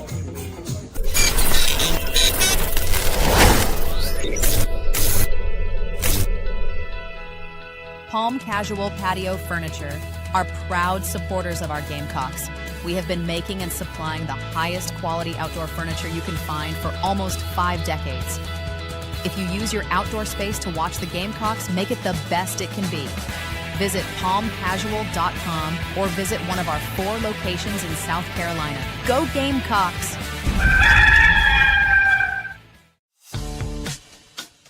The Aventon Adventure 2 takes the same basic design as the original Aventon Adventure, making it an adventure bike designed to take you places that typical roads just don't reach, allowing you to ride whatever terrain you want based on your whims of the day. Look at what you're getting.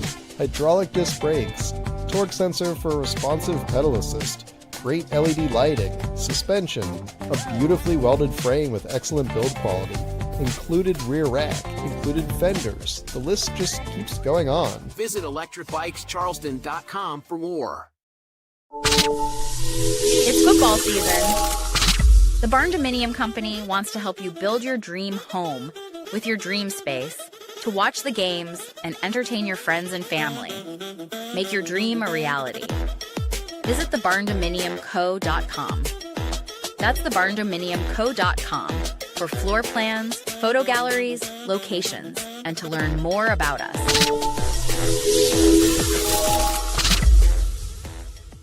This is Larry Leitner, owner and founder of Midstate Roofing, and for nearly 30 years, we've continued to be the proven leader in the roofing and waterproofing industry. Midstate Roofing's proven history is your assurance that our professionals at Midstate Roofing will provide the proper advice, service, and results to the needs of your facility in a manner both safe and pleasing to your operation. From high-rise to hospitals, manufacturing to industrial, Midstate Roofing designs and installs bonded systems with a protective guarantee that will keep your operation dry and running long into the future. 24 hours a day, 7 days a week. And this is Blake Leitner, reminding you to protect that roof with a maintenance contract. Call me today at 803-356-1919 or online at midstateroofing.com. That's midstateroofing.com. You'll speak to an on-call technician after hours or a Midstate Roofing staff member during hours at 803-356-1919 or online at midstateroofing.com. And as always, tell them Midstate Twins. If you have a leak, let Midstate Roofing take a peek.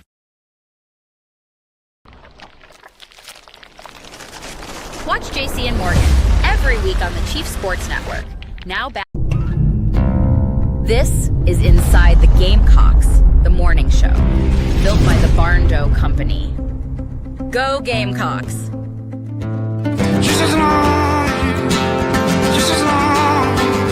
stand by me, yeah, yeah, come on Tuesday, by me, won't you stand by me, won't you stand by me,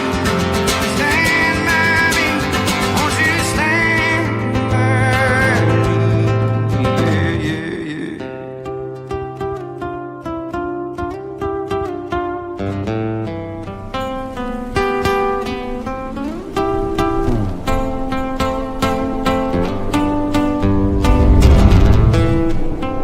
All right, it's 11:28. Don't forget your Carolina jackpot scratch-offs, $5. Lots of winners this year. Almost 250,000 lottery-funded scholarships in the last 23 years via the South Carolina Education Lottery. See SCEducationLottery.com for game odds and details. Remember, by the way, if you buy one, if you go into the convenience store to get a Carolina jackpot, if you enter them in the Players Club app, that's a free app. You download it into your phone. It's awesome. It's really cool. Enter that ticket. You could be picked to go win between 50 and 100 grand at a women's basketball game at the CLA coming up here pretty soon. SCEducationLottery.com. All right. You want to play some fill in the blank? Yeah, let's do it. I got it ready to go. Let's do it.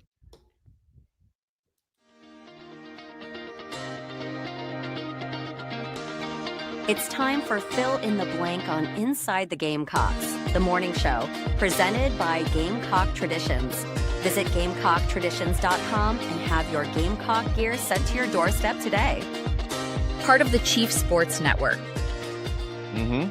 And as a reminder, that sideline gear, that sideline apparel, right now, this week, is 50% off. 50% off. 50% off. Mm-hmm. Pretty cool.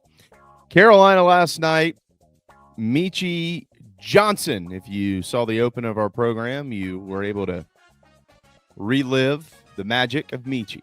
I'm reliving right now. We're in overtime on the screen behind me. Oh, are they showing it again? No, I had it playing again this morning because I was on the air with SEC Sunday Night last night and missed the ending. I mean, I had it on, but I was also hosting and producing and live tweeting and all of the things. So dual threat, Rob. I didn't quite lock into every second of the overtime period. Incredible win last night. Incredible comeback for South Carolina over Southern Miss in overtime, 83-79. Some huge plays. Sharab jumps down the stretch. Eli, Studi, but obviously Michi stole the show. A career high 33 points, 7 trays from long range, including those 2 at the end that had about a combined 70 feet of air. Really, and just remarkable play from him. So, that being said, fill in the blank here, Rob. South Carolina will win at least blank non-conference hoops games. They play 13 of them. Presbyterian, Radford, Butler, Northwestern. Butler, Northwestern are in the Greenbrier in West Virginia. Charleston Southern, Virginia Tech in the SEC ACC Challenge. Stetson and the Citadel, all those games I mentioned are at home except for the 2 in Dub V. They'll go to Clemson, and then they're home for South Carolina State and Albany. Give me 10. I think that when you say at least, I think that gives me permission to go there. I think they have potential to punch up. Here's what we talked about with this South Carolina basketball team.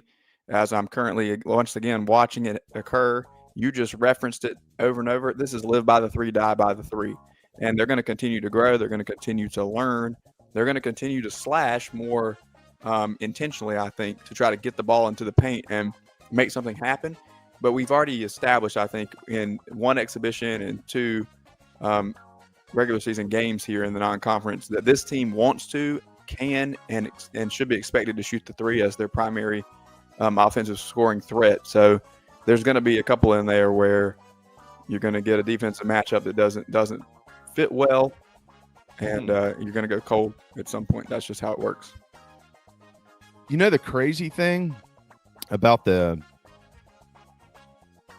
were they, 16 of 43, right? Yes. 16 of 43 or 17? 16 of 43. 16. The crazy thing about the 16 of 43 is you mentioned live by the 3, die by the 3. I think largely that will identify Gamecock hoops this year. As mentioned, they need to have another way to beat you. Like, you have got to be better in the paint, not poo-pooing on what happened last night. You know, I did not at the top of the program, and I highly suggest people who are doing that right now knock it off. But that is something they need to work on. Like, they do need to be better in the paint. The staff knows that. They need to be stronger down there. They need to move the basketball. And when those guys get it in the paint, they don't have to shoot it. You might try to create a shot. It might not be there. You kick it back out, and guess what? There's that three-pointer. But the crazy thing about the 16 of 43 is that basketball team last night was probably – they are capable of probably knocking down another 10 of those. Mm-hmm. Like, it's a team that can shoot. Like, it's not like, oh, my God, we're taking 30. They're not going to shoot 43 three-pointers every game. But they probably – overtime. That's overtime, too. So Right. Exactly. It's probably a safe bet you can count on about 30, though. Right? I think so. I would say that's pretty safe. I'd say that's pretty safe. This is not going to be a basketball team, or it's not to this point, and I'm going to predict it won't be a basketball team. We're all looking at each other going, why do they take 30-plus three-pointers a game? They can't hit them. They can hit them. But they will have nights, as you pointed out rightfully, where they won't, and then they'll have some where you're looking at – like, they might knock down some three-point records this year. If they hit 12 a game, if they're shooting 30, they need to hit 12 a game, and they're going to be in every game they play. Yeah. That's 40%. If they shoot 40% from 3, then this is going to be what they're going to be known for. Yeah. And it's going to make them competitive. Yeah. There's no way around it. And they need to be a little better in the transition game, too. They got some guys who are really good at it, some guys who haven't quite figured it out yet. That's youth. They'll get there. And then transition defense, that needs to improve. I mean, they got a lot of stuff they need to improve, but they got time to do it. All right, into football. This might be the hardest question we have here. This is a lengthy fill-in-the-blank today, for what it's worth, folks. I think you'll all enjoy it. It's going to be fun. Blank is the best team in the ACC. Georgia Tech. And here's why. First of all, because I picked them to be in the ACC championship game in the preseason, so I'm going to stick to my guns.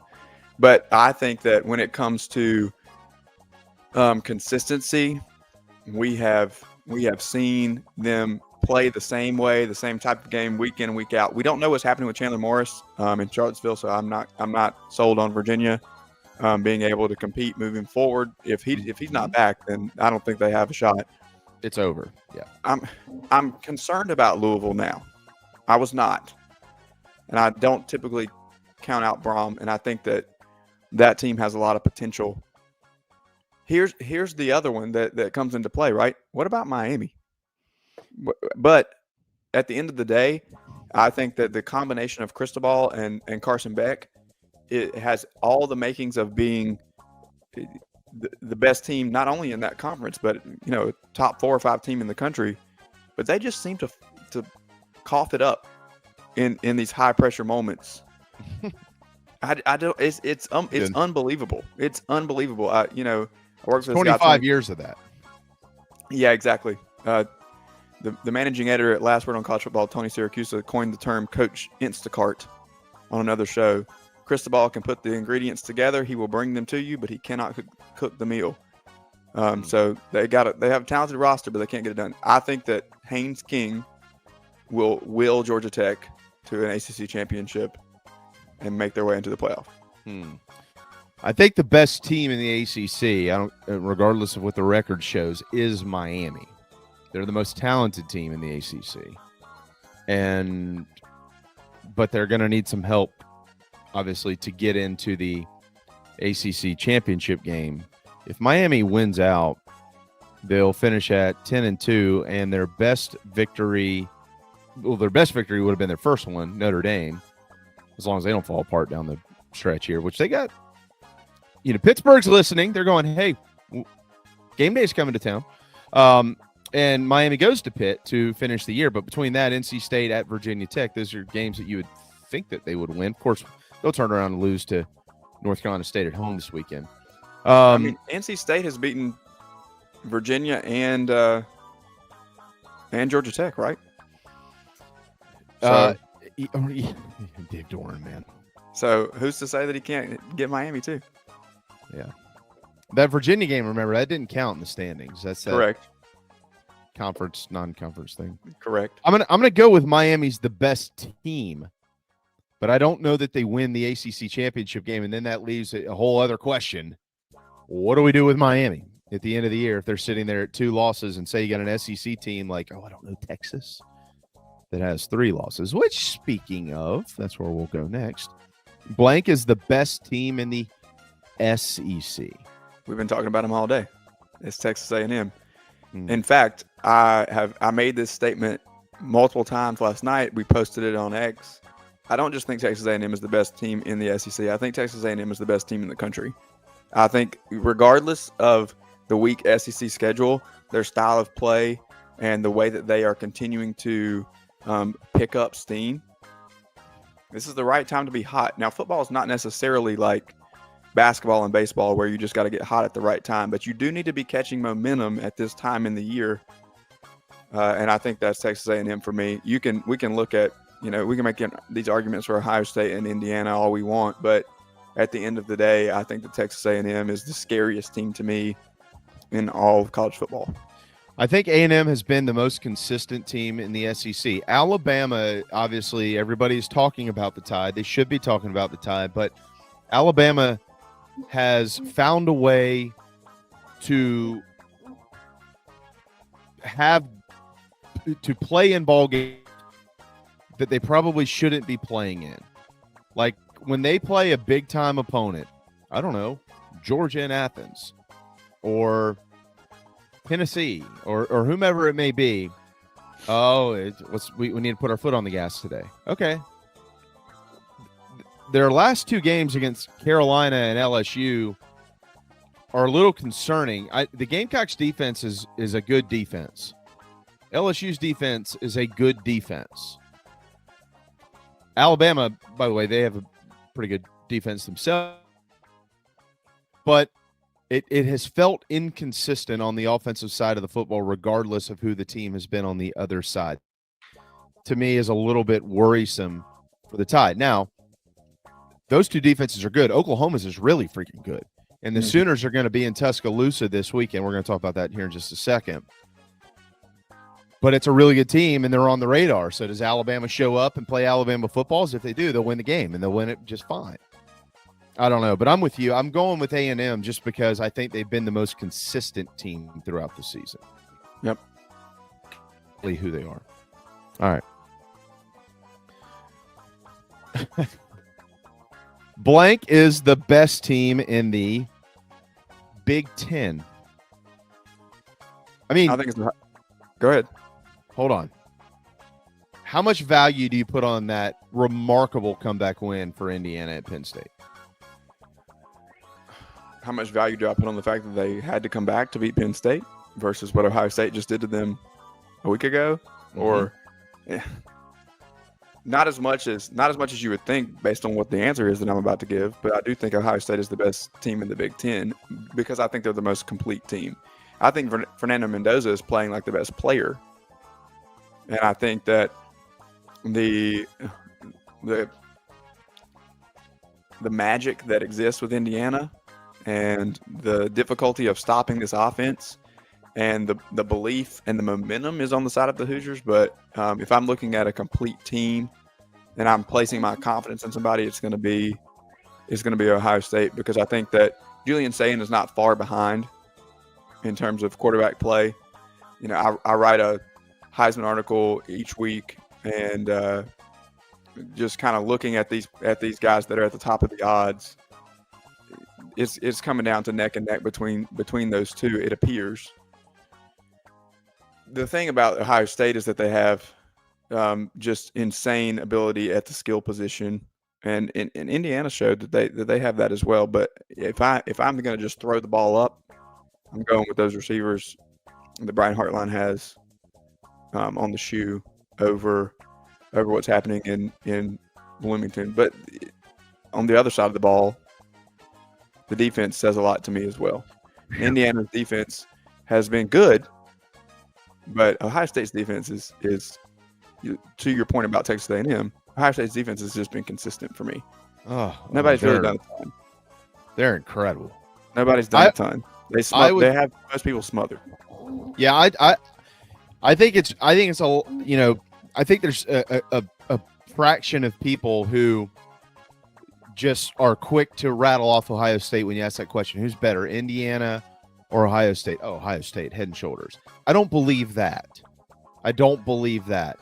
But I do think that Ohio State is the best team in college football, not just the Big Ten, and it's because of their defense.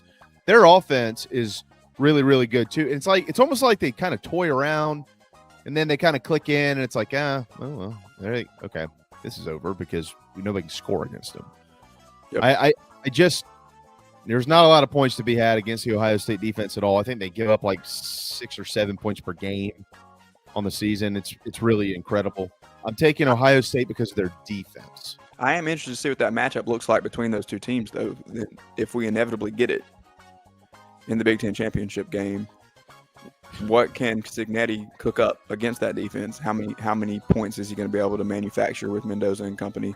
I think that will go a long way towards not just us saying who's better and that one game is going to decide it and so on and so forth, but really shaping the trajectory of the college football playoff and how we begin to predict it after championship weekend, and we get the real layout and who's seated where and who's playing where. What that Indiana offense is able to do against the Ohio State defense is going to kind of project a little bit for me about how much of a threat they are. Yeah, that's a good point. There is a team, by the way, in the Big Ten who is just kind of creeping up on people, and that's Southern Cal. They're creeping up on them. Their next two games, they got Iowa. They go to Oregon.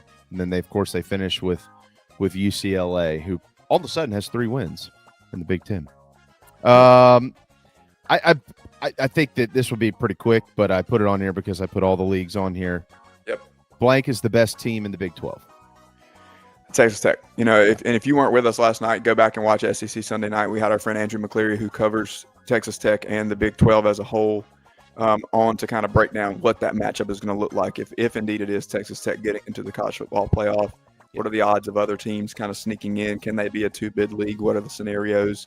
And what those matchups will look like, how Texas Tech matches up against SEC teams. He and Craig had quite the shouting match back and forth about the Heisman Trophy and their thoughts there. But I do think it's Texas Tech. And we were throwing tortillas on the show last night, and I think they're going to continue to do that and love it. Corn or flour? I prefer corn. It's more authentic, but I think they're throwing flour. Flour. All right. Fill in the blank. The G5 college football playoff party crasher will be. I think this is the harder question, JB, because it's the hardest question. South Florida is, according to ESPN, in terms of percentage chances, in the driver's seat. Yeah. They have to play Navy. James Madison has that one loss to Louisville, and I think it looms large. What does Louisville continue to do? On how that reflects on them.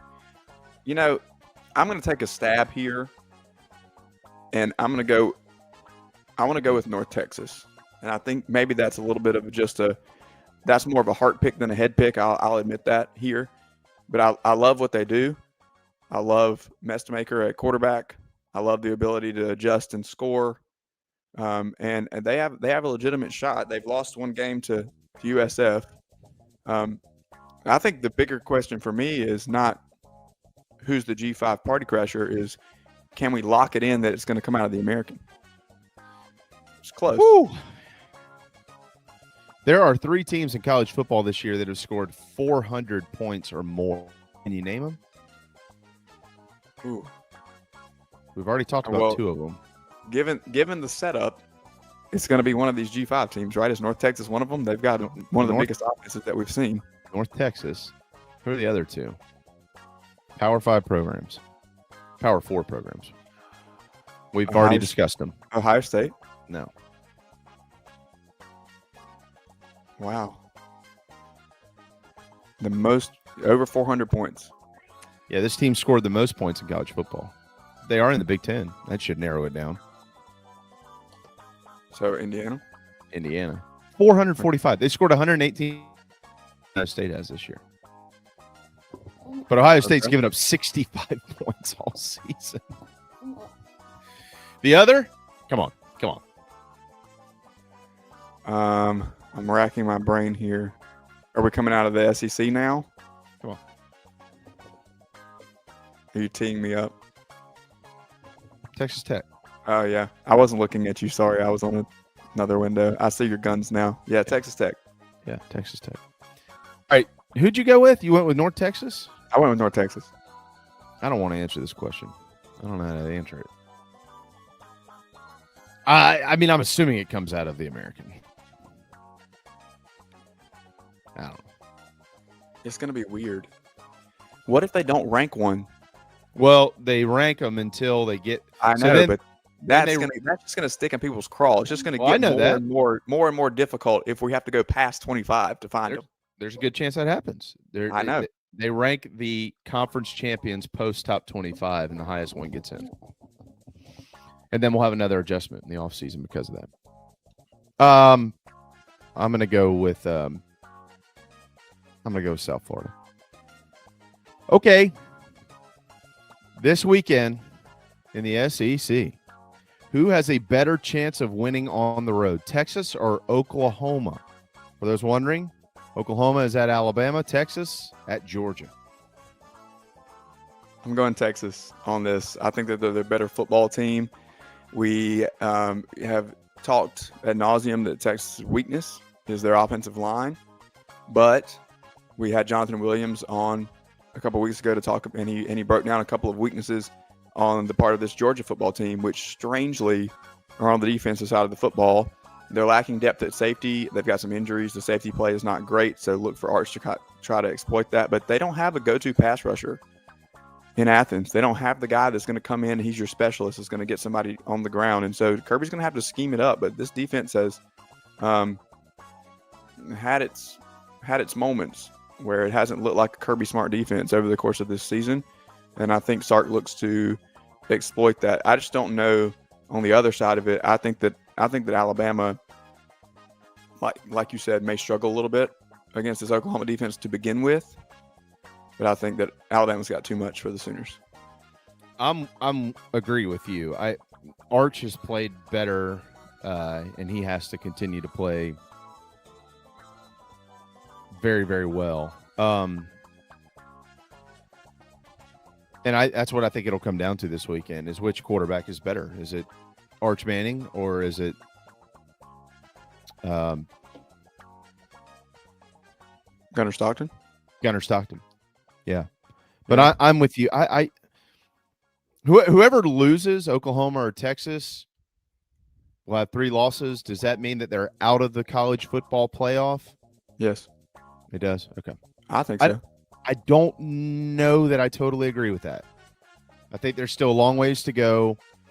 I think it means more so for Oklahoma than it does for Texas. Remember, the Longhorns get A&M at the end of the season. Lasting impressions matter. Yep. So watch out for Vandy. Yeah. I think I'm with you. I think it's again, Alabama elevates when they've got a really good team in front of them. And I think they'll elevate. Home too. Yeah. Of the current job openings in the SEC, blank is the job you would choose. Rob Williams, big-time head coach. You have your pick of the litter. Any job that's open in the SEC, which would you choose? Or could be open. Could be open. You can even throw one of those in there. Hey, this one might come open. I don't need to. I'm taking LSU, and I don't have to think twice about it. I think that from a program standpoint, like Arkansas is fine, but maybe not the resources, and that's been documented. I don't want to touch Auburn or Florida with a 10-foot pole. Whew. I think that they're highly unstable, and they've proven that over the past decade. Their expectations are not realistic, and I think that exists at LSU as well. But LSU is one good hire away, one good portal class away, one magical season away from being winning a national championship. We've seen this consistent, realistic ceiling in Baton Rouge, where while we've seen those types of things in Auburn and in Gainesville, it just feels a little more attainable. The leash is shorter. You don't have access to as much talent. You have to compete. If you're in Auburn, you're competing obviously with Alabama. If you're at Florida, you have Florida State and Miami, and now the rise of others like USF, UCF. How do you win that battle? And you kind of are positioned right below Kirby and Georgia, and that motivates them to do irrational things.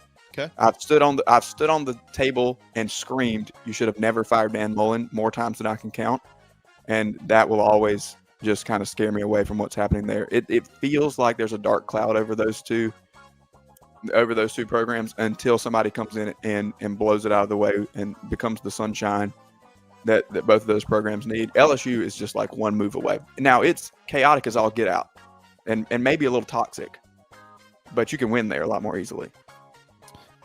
I would choose Arkansas. And my reasoning for choosing Arkansas would be Oxford. It can be done in places where it's not expected to be done without all of the pressure of losing one game and fire the coach, which I'm just like, I can't tell you how exhausted I am with college athletics. Like I was telling someone this weekend, I can't even begin to describe to you how my brain is operating right now. Especially college football. Like fans have just almost ruined it with fire everybody every time something doesn't go well. We had one on last night, a message board post from Florida State, and it was exactly that. They went straight to the top and said, "Fire the president." That was exactly. I heard you rant about this a week, maybe last week on here, but that was literally what their post said. They said the whole post was "Fire President McCullough" because we got to go all the way down. We're not performing on the football field. The AD won't fire the coach. and the president won't fire the AD, so we're going straight to the top. Yeah. It's ludicrous. It's fire the coach, and then they hire the next guy who you don't think they should have hired. Then it's fire the AD, and then they lose a couple games, and then it's fire. Yep. Fire to an insurance office, and just every time they didn't close a deal, fire him. Fire that guy. Just hire another guy. Fire. I would choose Arkansas. They have a ton of money. They have incredible fan support. And yes, it's the SEC. You're going to have pressure. If I'm about to say they don't have pressure, they will have a tremendous amount of pressure. But it ain't the pressure of those other places. That's for dang sure. And this is why if I'm Lane Kiffin, I'm going nowhere. No. And I don't think he is. I think he's playing everybody. Oh, I agree with you 100%. I think he's trolling. He's trolling, and the Florida fans just eat it up. I was reading the boards this morning, and there are guys who cover this who still have him in the number one spot to be the next coach in Gainesville. I do not see it. Hey, they're getting snow in Gatlinburg. I love it. Craig's covered in snow, by the way, in Detroit. So he told me I got a text this morning that he didn't want to hear a single thing about us having cold weather in South Carolina. Yeah. JC too, I think. Oh yeah, JC's got 4 inches of snow on the ground. Yep. All right. Hell Rooster said I've taken the path of contrarian. No, I'm just exhausted with people bitching and moaning about firing everybody all the time. I agree. 100%. I mean, this is our job, dude. Like 40 hours a week of this crap. I wish you could understand, but and that doesn't solve anything. That just doesn't solve it. It doesn't. No. That's like it's so negative. Like it's the flesh that Mike talks about. But what is it doing other than it makes you feel good for a day because somebody got chopped, and then there's really no building of a program. We've gotten into this narrative that because of the transfer portal and NIL that you can just go pay and build a roster in 2 years, and then you have these outliers like Signetti who actually make it happen. But that's not sustainable. You can build a team of mercenaries, but you're not building a program. You can have 1 or 2 good years, but coaches still need, in my opinion, 4 to 5 years to build a program that has a winning culture. Just because you go buy a whole new roster doesn't mean that the team is going to be good in the long term. But maybe we've lost that. Maybe nobody cares about that. Maybe we just want to be good right now. And if we suck next year, then we'll fire you and go get somebody else. Yeah. Doesn't always solve the problem. All right. Name the next coach who's going to be fired then. I'm just kidding. Name a coach who should be under more consideration for one of the major jobs that isn't. Okay, I just mentioned Craig. I'm going to steal from him. He said this last night, and I think it's a good point. I think that Willie Fritz at Houston, they have a chance to go 10-2 this year. I understand that it's a little bit of a weaker Big 12 schedule, but everybody's talking about Summerall. But who teed it up for Summerall at Tulane? Willie Fritz was there for a long time, had a lot of success, and he parlayed it into the Houston job. I think that he doesn't get mentioned because of his age. But again, Kurt Signetti is proving that age is just a number. So why not? If the mentality that everybody has is let's win right now, why not go get Willie Fritz? He can come in and probably win some football games for you for a few years. And then if he needs to retire, then that's the culture anyway. Move on to the next guy. Yeah. I know. And Willie falls into that category that, like a few weeks ago, we were talking. I mentioned, man, put Lane Kiffin aside. If you have an opening and the top 2 coaches on your list aren't Kurt Signetti and Eli Drinkwitz, what are you doing? And I do think I personally believe Eli ends up in Gainesville. That's what I've thought that for weeks. Kurt Signetti, I know, is I guess either gotten a new deal or getting a new deal or whatever the case is. But it was brought up. Well, Mike brought it up. Well, it's his age. I'm like, so what? Who cares? Who cares? You're not. Nobody. I mean, you're not. If he's still there in 10 years, that means he won anyways. I mean, that's best case scenario, right? If you get him for 4 or 5 years and he hangs it up, so be it. Don't care about that. Google me. Yeah, he is something.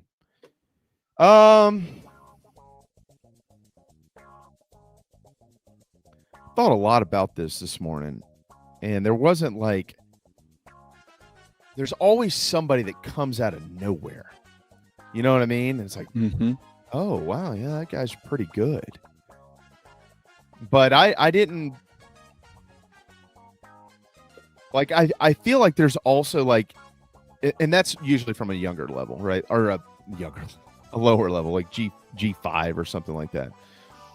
But I also feel like there's always like a coach who is at the power 4 level, who's like just kind of sneaking around. You know what I mean?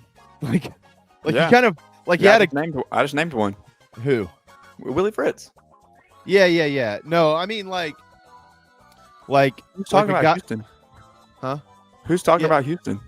Right. No, I get that. But I mean a guy like PJ Fleck, for instance. Like he's been at Minnesota, you know, and he was a hot name. Or a guy like Matt Campbell at Iowa State, you know, like they lose a couple of games and it's all of a sudden like, well, they're really not that good. You know, but sometimes it's just all you can do where you are. You know, a couple of years ago, Matt Campbell was turning down NFL jobs. He was turning down college jobs. Wanted to stay right there, sign a new deal. Was he just not a very good coach? I think he's a pretty good coach. I think a lot of people think that. You know, it's like if he got the opportunity to leave and go to a place like in Arkansas or go to a place like Penn State, would now be the time to do it. If you're a PJ Fleck, would now be the time to do it. Which, for what it's worth, if I could choose, we mentioned which job would you choose if you could be offered a job just in the SEC? If I could choose any job to be that I would actually take in college football, you know what I would take, Rob? Virginia Tech. Think about it. You're in the ACC. You're at a school. It is path of least resistance. Absolutely. Like what? You could go 8-4 every year, be a hero. You luck up, win 10 games. You're in the playoffs and winning 10 games in that league compared to the SEC or some of these other leagues, remarkably different. You live in a great part of the country, beautiful up there. And I think that your point about Matt Campbell and those types of guys is that it's become such an overreaction culture. We always talk about overreaction week 1, but now we overreact every week. We're going to overreact about how Indiana played against Penn State. We overreact in who's leading the Heisman poll, because at this point there's only like a few people that are in the running, and so like if you have a really good game, then it catapults you to the top of the list. But then next week you throw 1 touchdown and 2 picks, and so then you fall out. It's just like every week, everything. There's such huge swings because there's social media voices and there's so much outrage and people are just screaming at their phones and tweeting in all caps and all of that from week to week. It just swings back and forth. When really, I think when we're evaluating teams, players, coaches, programs, whatever, you have to zoom out, right? Mm-hmm. Look at the body of work. It can't be, how did you play in this 1 week? There's so many scenarios that can control how a game goes from week to week. Hey, for what it's worth on the Heisman stuff, I was actually going to put a Heisman fill-in-the-blank question in here. We have, because there's not like a clear front runner with just unbelievably outrageous statistics and things like that, we have entered the Heisman moment phase of the season. Like, who is going to have the most Heisman moments down the stretch? That's who will win this thing. Like Mendoza this weekend, he got a leg up. And he took his team down the field. I don't care that Penn State hasn't been any good this year. That game was teed up for a major upset. He just runs them down the field, have a couple of remarkable catches, but the ball was also just put on the money. And that is a quote-unquote Heisman-type moment. If that happened in like week 11 or week 12, he might have sewed the thing up with that deal. Yeah, well, I hope you don't mind. I'll quote you on that and steal that because I picked up writing the Heisman piece for Last Word mid-season because Craig was tired of writing 5 different things and working a full-time job. So he just said, hey, can you grab this? So I'll quote you this week that's what got Mendoza's leg up when I rank him number 1. Oh, well, okay. Well, that'll be fine with me. What do you think, JC? Sherbert's in. Mad Dog's in. I don't. Like, is there? Let me cover this a different way. Hold on, just a second. I hate to ask this question because of the week that it is. Where's Marcel Reed in all of this? Like, he's a victim of the incessant, constant, stupid, rarely inaccurate, based on nothing off-season quarterback ranking list that had him down. I don't think a lot of people have watched A&M play since week 2, to be honest, either. They haven't played a ton. I mean, they haven't gone and played Alabama or Oklahoma or any of the teams that are up there. That Missouri game was supposed to be big, but it wasn't. But he's playing at such a high level right now. I mean, I don't know why he's not. I just think it's based on last year, which a lot of this overreaction definitely is. I mean, and it's not even just the social media people. It's the regular media too. They get caught up with it. And I mean, a lot of folks that come to mind, I'm not even going to mention their name. They just get caught up in the overreaction culture, and their personalities are not overreactionary. It makes no sense. But anyway, that could go on and on. But I like Marcel. I mean, I like Mendoza, because I mean, you talk about Heisman moments. I was actually sitting at a Buffalo Wild Wings with my wife. Saturday, we were getting some lunch, about to go to the game. We had to run some errands and stop by, and my mouth was burning. And we watched it right there from the table. It was a unbelievable play. Indiana's really drive. I'm a believer in Indiana this year. I was not last year, and I'll take that to my grave, that they were not worth a damn last year. But this year, they got better linemen. They got better players. They're clicking in their scheme. They're legit. And people that want to say, well, Penn State shouldn't have been that close at Penn State. I mean, those boys from Penn State probably decided they were going to play. We're going to show up today, and they're awfully talented, So I thought it was a heck of a win. Well, I mean, dude, Penn State, first of all, that was all set up for them to have that moment. You got the number 2 team in the country coming to your house, and I know it wasn't totally sold out, but there's still 100,000 people there. That was the opportunity to get things turned around, to have some sort of finish to the season. You look at all these games that they've lost, right? Which it's just crazy to think that they've lost 6 straight games. Aside from the ball game in Columbus, it's not like they're just like laying down out there, guys. I mean, they lost by 6 points against Oregon. UCLA, not a good loss. Northwestern, not a good loss, but those were a combined 6 points. They lost on the road at Iowa. That's a tough game, by 1 point. And they lost to Indiana by 3 points. Yeah, I mean, that's just the margin of error, man. That's crazy. And they don't have Drew Aller, but I actually don't think Drew Aller is out for the year, right? Yeah, he is. He is. Yeah, he's done. I actually think they're a better team without him. I think he was pretty much overrated. So there goes your quarterback list. Well, but I mean, that shows you, man. I mean, they're at 5, 1, 2, 3. It's one play, basically 2 plays. Back to the Heisman discussion. It's a quarterback award, right? You get these blips on the radar. It's been 80% quarterback since the turn of the century. But we had a conversation last night. I said before, we brought Andrew McCleary in, who covers Texas Tech in the Big 12. And he made this big argument for Jacob Rodriguez and compared his stats to Manti Te'o. And it is really interesting to see. It kind of aligns. Nobody's gonna talk about that. Nobody's gonna let him into that conversation because it's become so quarterback focused, and it's really just the quarterbacks on the top 5 teams. Those are going to be the ones that we talk about. So those are the ones that are eligible to win the Heisman. Tortilla flipping mind, man. I mean, come on. Look, Texas Tech. I understand. They got a hell of a football team. It's as much of an SEC looking team as I've seen in the Big 12, even with Texas and Oklahoma, because of the way they play defense and the athletes. But let's not get greedy. I mean, let's not get greedy out there. I mean, you got Landman coming up again. You got a lot of red guns up. Let's not get greedy with that, man. Jacob Rodriguez is a heck of a player. Heisman Trophy, you got to be special. And Manti Te'o didn't deserve it either. I mean, he probably got some sympathy vote. Well, a lot of reasons. Hey, get off of that. She was real, JC. We're just looking at things on the field. Bro, how do you not know that? How do you just? I mean, what world did we live in? It's 20. That was 13 years ago when people were still normal. They didn't have AI girlfriends. What would you think Manti Te'o is an AI girlfriend now? He's married.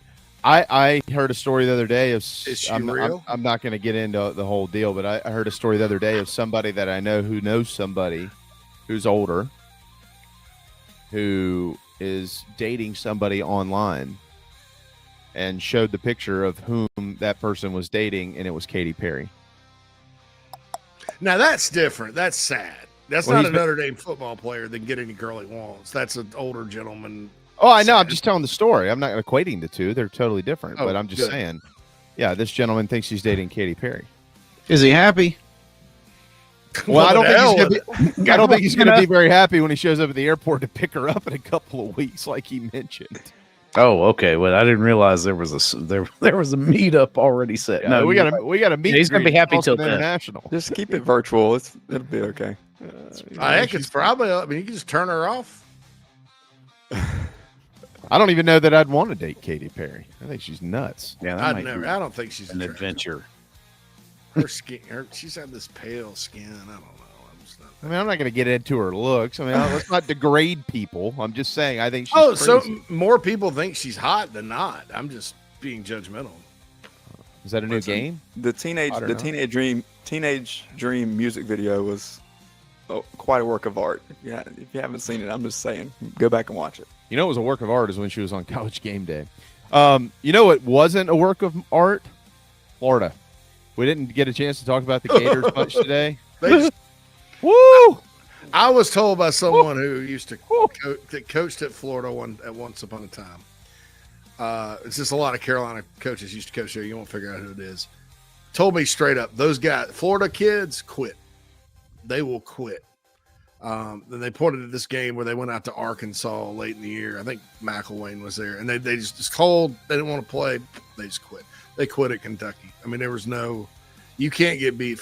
They got all upset because they lost to Georgia after battling their butts off. And they're like, I don't know about Kentucky. And they quit. And you can't quit. Mark Stoops is turning it around, brother. Hey. I was told before the game that if Kentucky beat Florida, that was going to be enough to save Stoops for another year. There you go. As somebody, Carolina, I mean, now their quarterback's good enough. He's going to get some offers through the portal. I mean, through third parties. He's a Lexington kid though, so he'll stay. Not Calzada money. Where your money at, dog? God. Show me your money, dog. How much money you got? I got benched again. Show me your money. Where you at? That's like the dude. What a loser! Like 22. Guy's a loser. That's like a game. It's a less accomplished Matthew McConaughey from Dazed and Confused. That's the guy that, how that character hung out with the high school people and it was all good. He's kind of the older dude that hangs around. Zach Dunn, that's kind of like the older dude that hangs around, but he's really, really creepy and brags about it. Because you've done nothing. You've done nothing, and you're bragging about. I mean, he did. What a stupid. I'd have probably taken a chance on him as a player, to be honest, but I don't know. Well, now you see why he's not a very good player. $1 million could. I wonder how many of those really good players Vanderbilt got this year and Indiana got this year that you could have bought with that $1 million. Yeah. Speaking of the portal, Kentucky what about was Lagway? one Where's he 4 or land next 5 year? Anybody have Florida. thoughts? Yeah, look, man. G5. You know, he's been benched. Who am I missing? Somebody else got benched.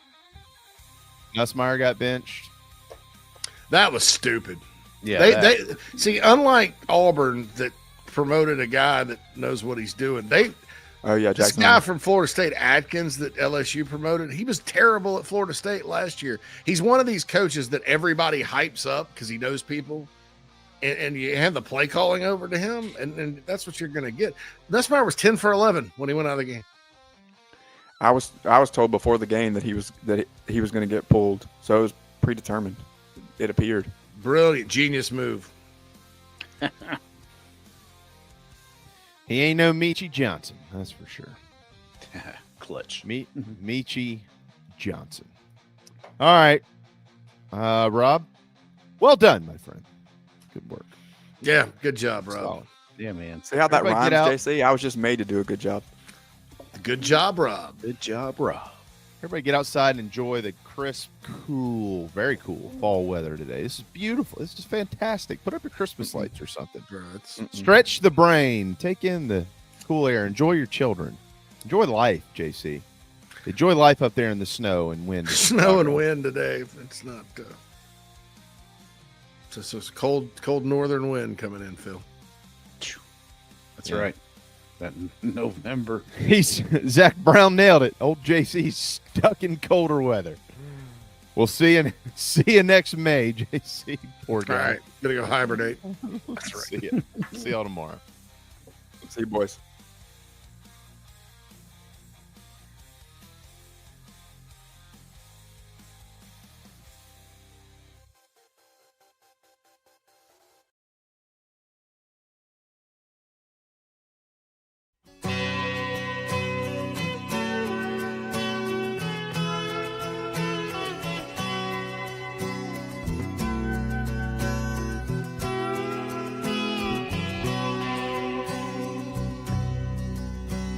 The legend lives on from the Chippewa on down of the big lake they call Gitchagumi.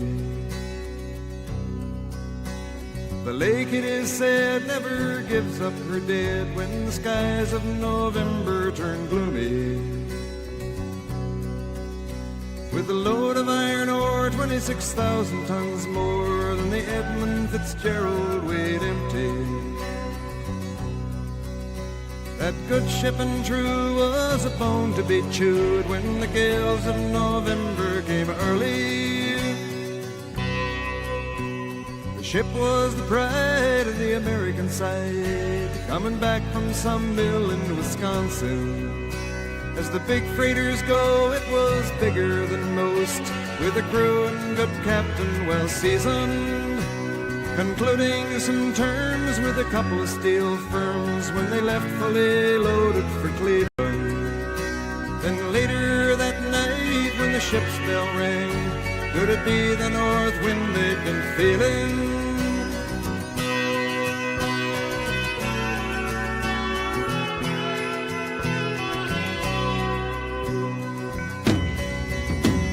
The wind in the wires made a tattletale sound, and the wave broke over the railing. And every man knew, as the captain did too, 'twas the witch of November come stealing. The dawn came late and the breakfast had to wait when the gales of November came slashing. When afternoon came, it was freezing rain in the face of a hurricane west wind.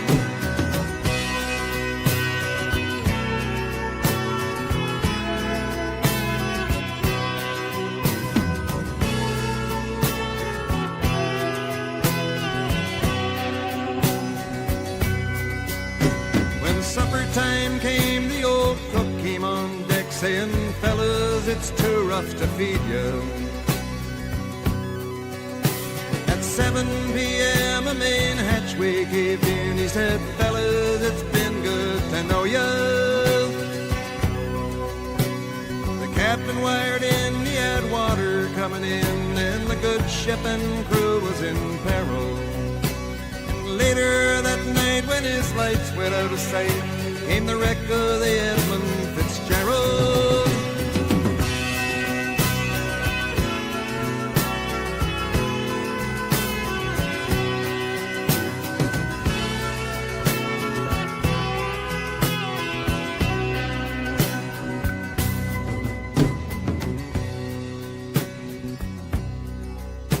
Does anyone know where the love of God goes when the waves turn the minutes to hours? The searchers all say they'd have made Whitefish Bay if they'd put 15 more miles behind her. They might have split up or they might have capsized. They may have broke deep and took water. And all that remains is the faces and the names of the wives and the sons and the daughters.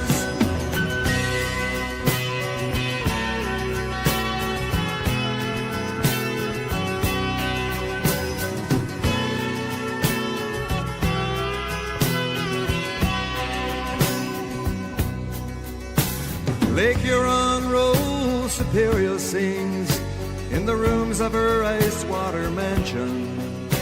Old Michigan steams like a young man's dreams. The islands and bays are for sportsmen. And farther below, Lake Ontario takes in what Lake Erie can send her. The iron boats go as the mariners all know, with the gales of November remembered.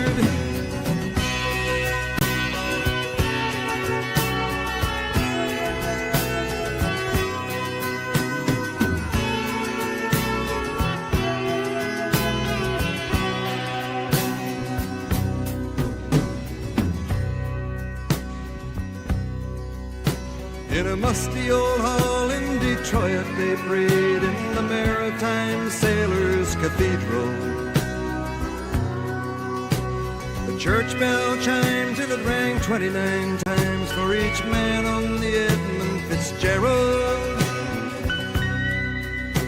And the legend lives on from the Chippewa on down of the big lake they call Gitchagumi. Superior, they said, never gives up her dead when the gales of November come early.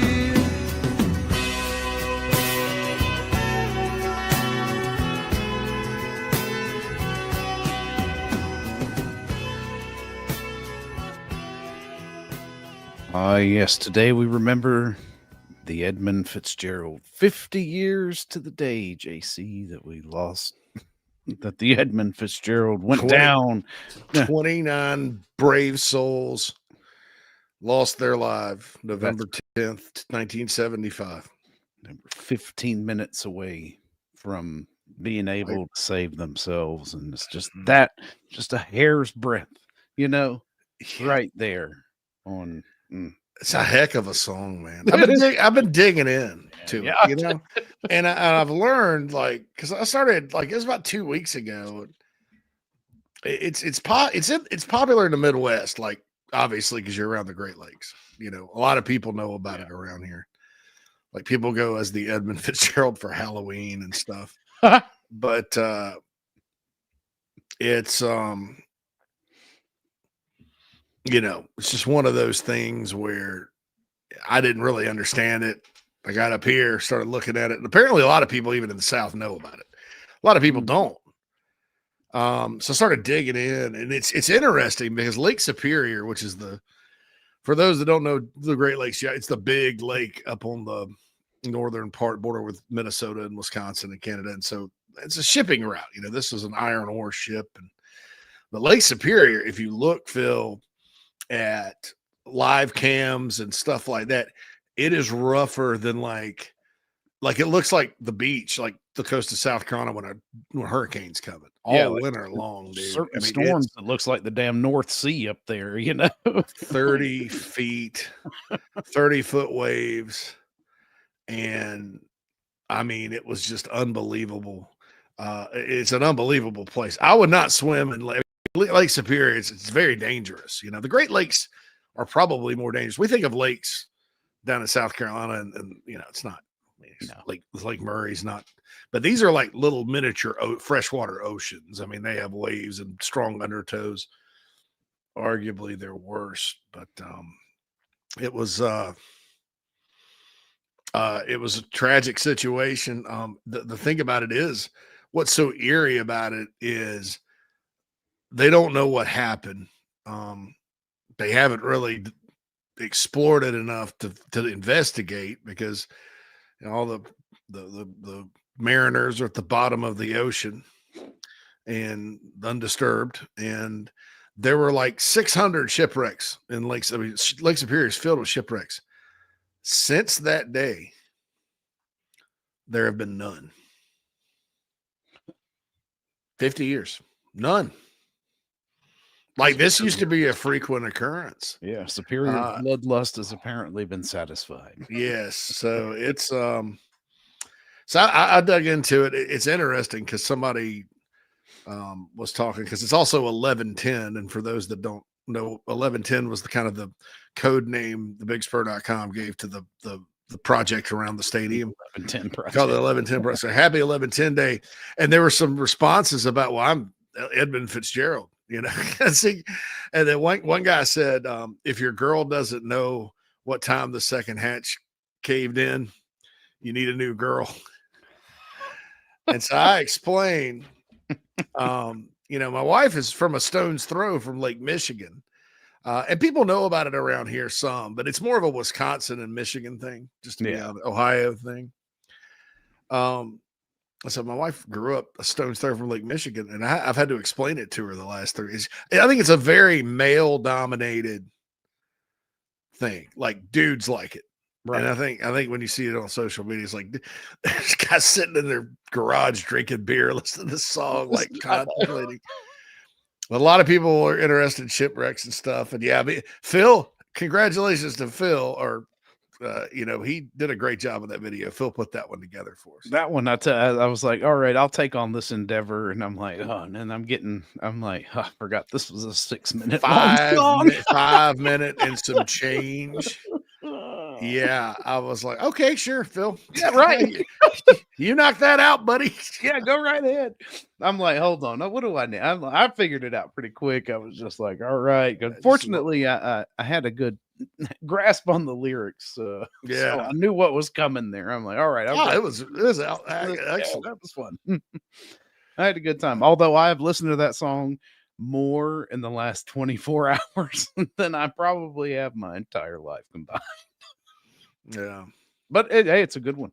It's a good one. It gets hearts out to you too, Doc. Man, sorry to hear that about your son. I'm scrolling through here. Yeah.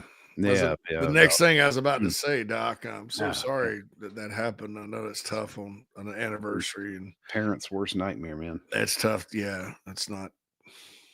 My mom always said, I want to go before any of my children do, and that's very tough. And certainly be praying for you, Doc. You're a good daggum guy and a valued member of the Nana's Porch chat box. For those listening, Doc's son passed away 9 years ago. Just so Doc is he's here every day with us. So anyway, that's today's musical. That's the somber start to today's show. But Doc, we'll certainly be thoughts and prayers and all of that good stuff. So, that's tough. That's tough, buddy. That's a tough deal. Also, it's the 250th anniversary, I believe, of the United States Marine Corps. The 250th, or just the birthday of the Marine Corps? Today or tomorrow? Today, I believe. Maybe the 10th. Semper Fi to all of you out there that served our country in the Corps. Yes, of course. Tristan in the Nana Sports chat box says, never heard any of this. The Gordon Lightfoot. Yeah, it's weird. Like it's one of those things. The wreck of the Edmund Fitzgerald. It's like either or you don't. Or you don't. Yeah. I called Bradford to make sure he wasn't. I called Bradford to make sure he wasn't planning anything for the morning show. And he thought I was insane. I'm like, sure. what are you talking about? What are you talking about? It's like, I just want to run this by you real quick. I mean, it was a phone call. I thought it was that important. Right. Yeah. Well, if we got to get to the bottom of this, we're going to have to commemorate it in some fashion. So, I mean, one of those things that fits more appropriately on this side of noon than it does that one. Yeah, it's definitely an afternoon delight there. But the wreck of the Edmund Fitzgerald, 50 years ago today. She 50 years. 50 years. So Doc says about his son, we did it all. Coached his team, scoutmaster. He played guitar and I played drums. Oh my gosh. Blessed to have the time he did. Yeah, man. All too short, man. All too short. Whew. Okay. Service branch yelling at each other. Here you go. Who cares about the damn Marine Corps? Go Army, baby. Queen's mad about Queen. Anyway, so last night, basketball. Man. And I tell you, there was a range of emotions last night as well, watching that. And look, man, I don't want to get on the basketball team because of football, but I'll tell you that had a lot to do with it. You know, I'm like sitting there. They're up 16. It looked like they're just going to run them out of the gym. Couldn't miss. I mean, I knew that they would probably go cold, but then Southern Miss outscores them what, 54-25. Yeah, it was a crazy run right there in half. I'm like, gosh. Yeah, and on into the second half, I mean, literally Carolina went ice cold, and that's a red flag, you know, for the season, maybe, potentially. But I'll tell you this, it's the heroics of Meechie Johnson. That's a positive. I mean, you know, yeah, okay, so you screwed around and almost lost a November 9th non-conference basketball team to a Sun Belt team. Okay. But you won. You had to go to overtime to do it, but you won. And in basketball, I think you learn more from those types of deals than like, you know, the only thing beating Old Dominion close last year in football did for Carolina was maybe get them to lock in a little more the next week. I mean, it's just, you know, I don't think that, I mean, maybe learning how to win close games in football helped them down the stretch, but I think in basketball, you know, any night, you know, night in, night out, you play more games, all that good stuff. I think that's the deal there. I will say this, you do have to look, I'm not trying to be individually critical of some of these guys, but Phil, some of these guys didn't play worth a poo. No. I mean, bad. Like, they were bad. Yeah. They were, and there was a lot of them. Not everyone was zeros by their names. Like Hayden Simeon, I thought played well, even though I don't think he scored. No, I mean, he was trying. But these guys that didn't do anything, they're going to be the reason this team doesn't do well this year because they weren't only bad. Like it wasn't like they were just missing shots. They were lethargic. Mm-hmm. They were turning it over. I about threw my phone through the walls watching on my phone at the end when, like, right before the comeback happened, there was a loose ball, literally 4 different Southern Miss. Carolina's guys were standing around. No, I mean, but look, coachable moment, right?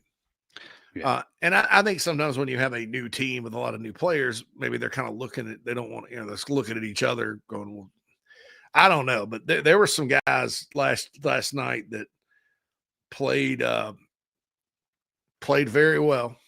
I mean, I'm sorry, that played very well, and a handful of them, Eli Ellis, Mike Sharp-Jams, and Meechie Johnson. And the rest of them outside of Hayden Simeon really need to look in the mirror. Right, yeah. I understand against North Carolina A&T, it was a lot of fun jacking up threes and hitting them. And I understand some of those guys do have range to do that. But when that's all you do and you're a post player, you know, when you can't rebound, when you're turning the ball over, I mean, it just looked bad. A lot of these guys just look bad. Now, here's the question, Phil, and the question for the chat box. Okay. And it'll be answered because there's no answer right now. Bad team or bad play? Bad night or bad players? You know, because all I've heard from some people that overreact, like Rob was talking about, was these guys are awful. Yeah. Well, are they awful or do they have an awful night? I don't know. They may be awful. But they may have just had an awful night. You know, I think it's not like football where I'm looking at the offensive guys and I'm like, well, they just got the ball a little more. Right. Or they had a chance, you know, if they had a chance, maybe they do a little better. It's not like football. It's more like, well, you know, because there was a lot of lack of desire. Like, I'm not saying, you know, like in their hearts, they were not trying. Right. Phil. But what I am saying is, you know, there was a clear lack of urgency with some of those dudes out there last night, especially after they got up early. Yeah, it looked like they were kind of stuck in cruise control, even though the other team had, you know, downshifted and was like coming up on them hard and even passed them for a while. And you're like, and sometimes, Phil, like in basketball, a lot of other guys are scoring and drilling threes and stuff, and it's like, okay, I want mine now, you know, and maybe some of that. I don't know. You got to be concerned a little bit about the way this team gets back on defense sometimes and defends. On the ball defense, okay, last night. I mean, and look, I'm not going to, I said on coffee this morning, I'm not going to play the game where that we do every time there's a game like this, win or lose. Well, maybe they're really good. I don't know. They have 14 new players. Right. It's gonna. I mean, they have 14 new players and an interesting plan. Like, it's kind of interesting. They switch the defense every time down the court. That's pretty annoying. Wouldn't you think that'd be annoying? It seems, yeah, like it could lead to potential problems later. Yeah. So, a lot of these guys, need to check themselves and be thankful for Michi Johnson. Mm-hmm. And be thankful for his heroics. I think any sports team that wants to be good, Phil, has to have guys like that on a bad night, they're going to elevate you and lead you to a win. And I'm happy for him. I was happy for him just in life to get back. And obviously, a couple times now, things did not work out well for him closer to home. So, things were good here, and I'm glad he was able to re-enter his life at South Carolina. And he looks to me, Phil, like different than the guy that left a couple of years ago. Really does. He looks older, more mature, plays more within himself. And last night he was just like, I'm not going to let him lose. No.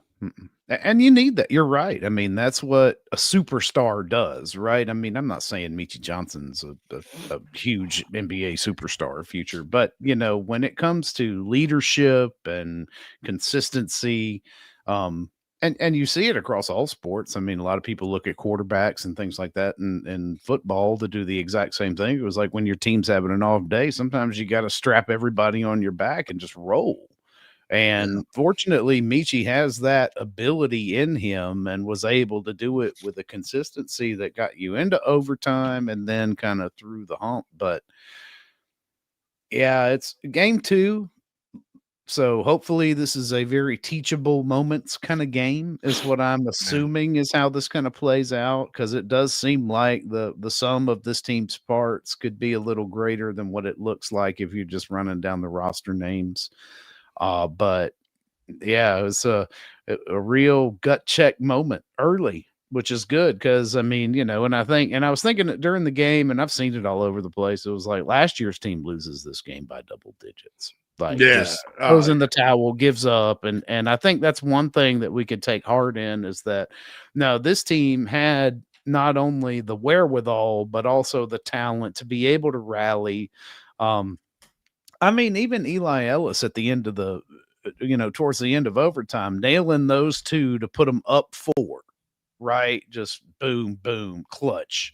Same thing with Michi, like who had been having some trouble at the free throw, line and nailed the 2 at the end of the game or end of regular at the end of regulation. It's just, there are signs here that this team has some of what it takes inside the chest to be able to win some games down the stretch, but need to put it together between the ears as they kind of go through a manageable non-conference schedule. Yeah, exactly. I think they need to have some toughness and more of a killer instinct all the way around, all of them.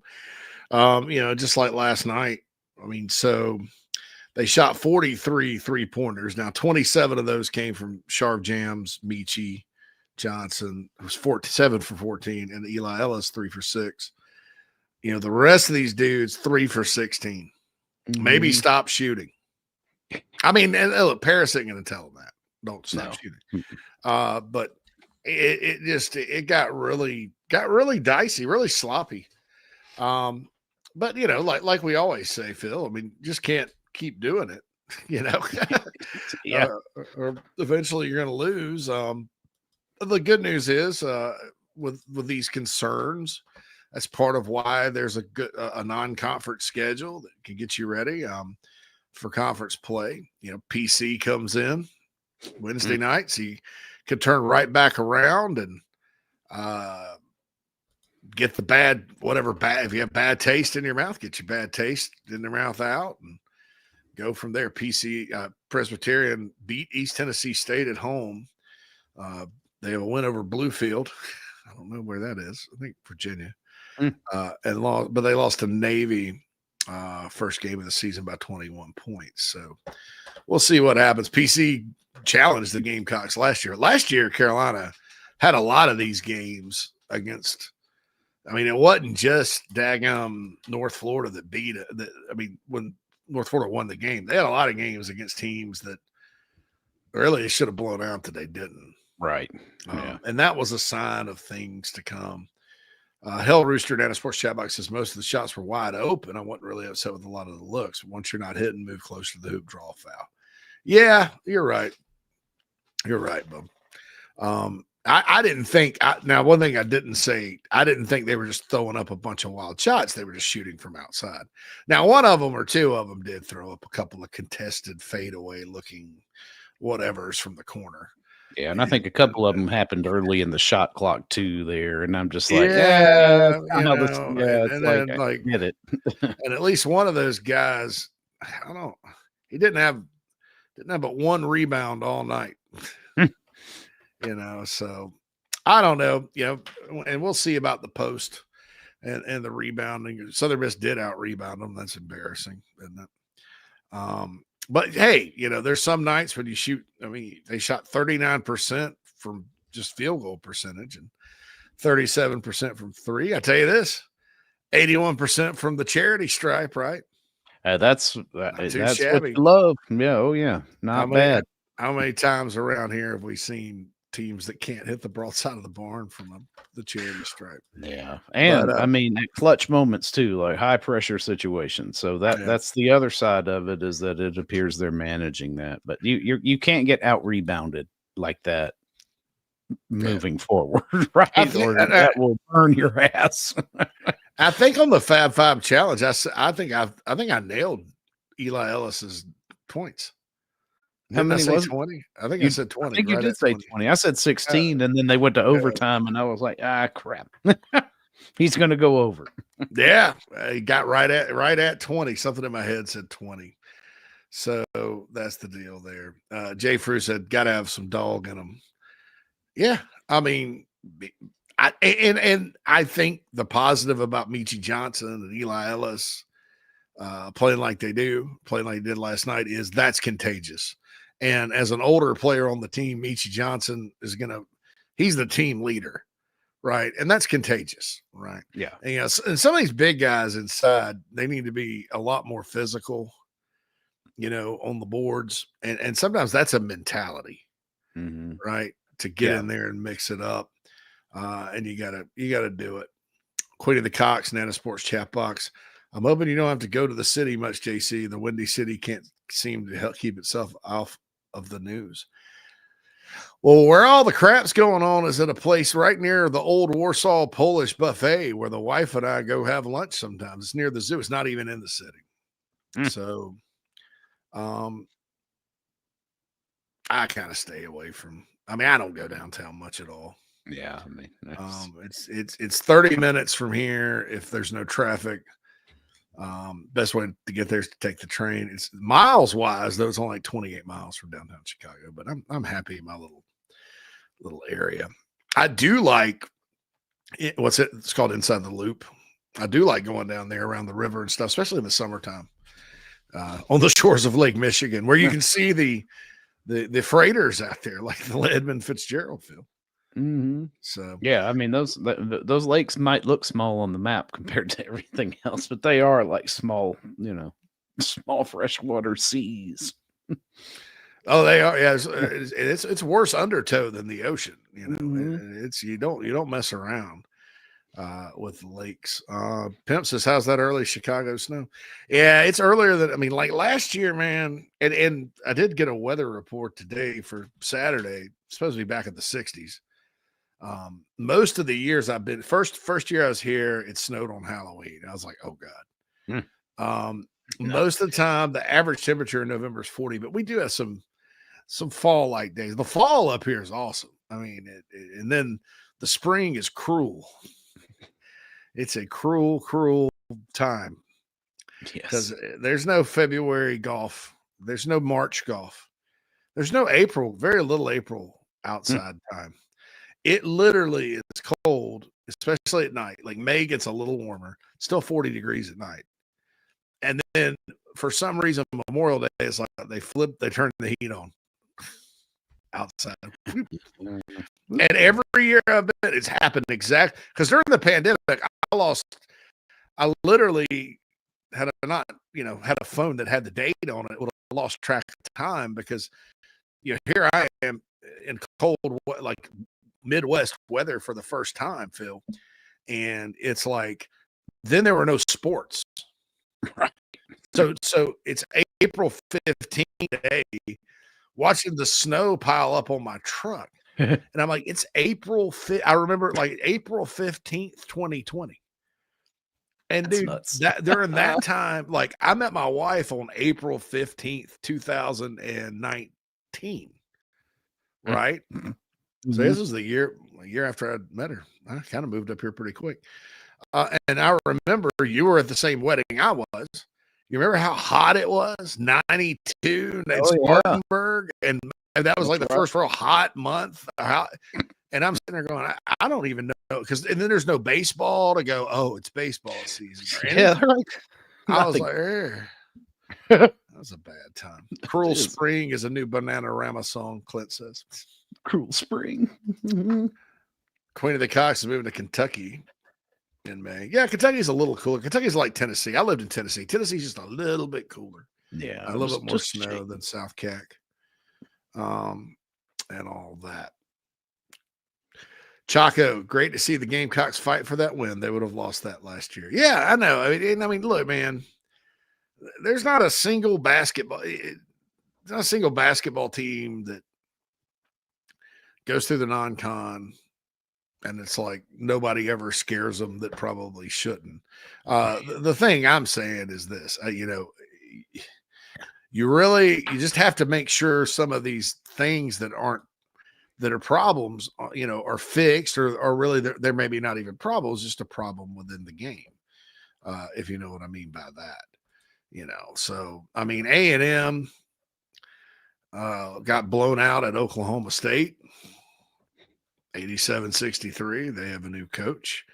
The Razorbacks, the best team, they lost at Michigan State, so they've lost to a good team.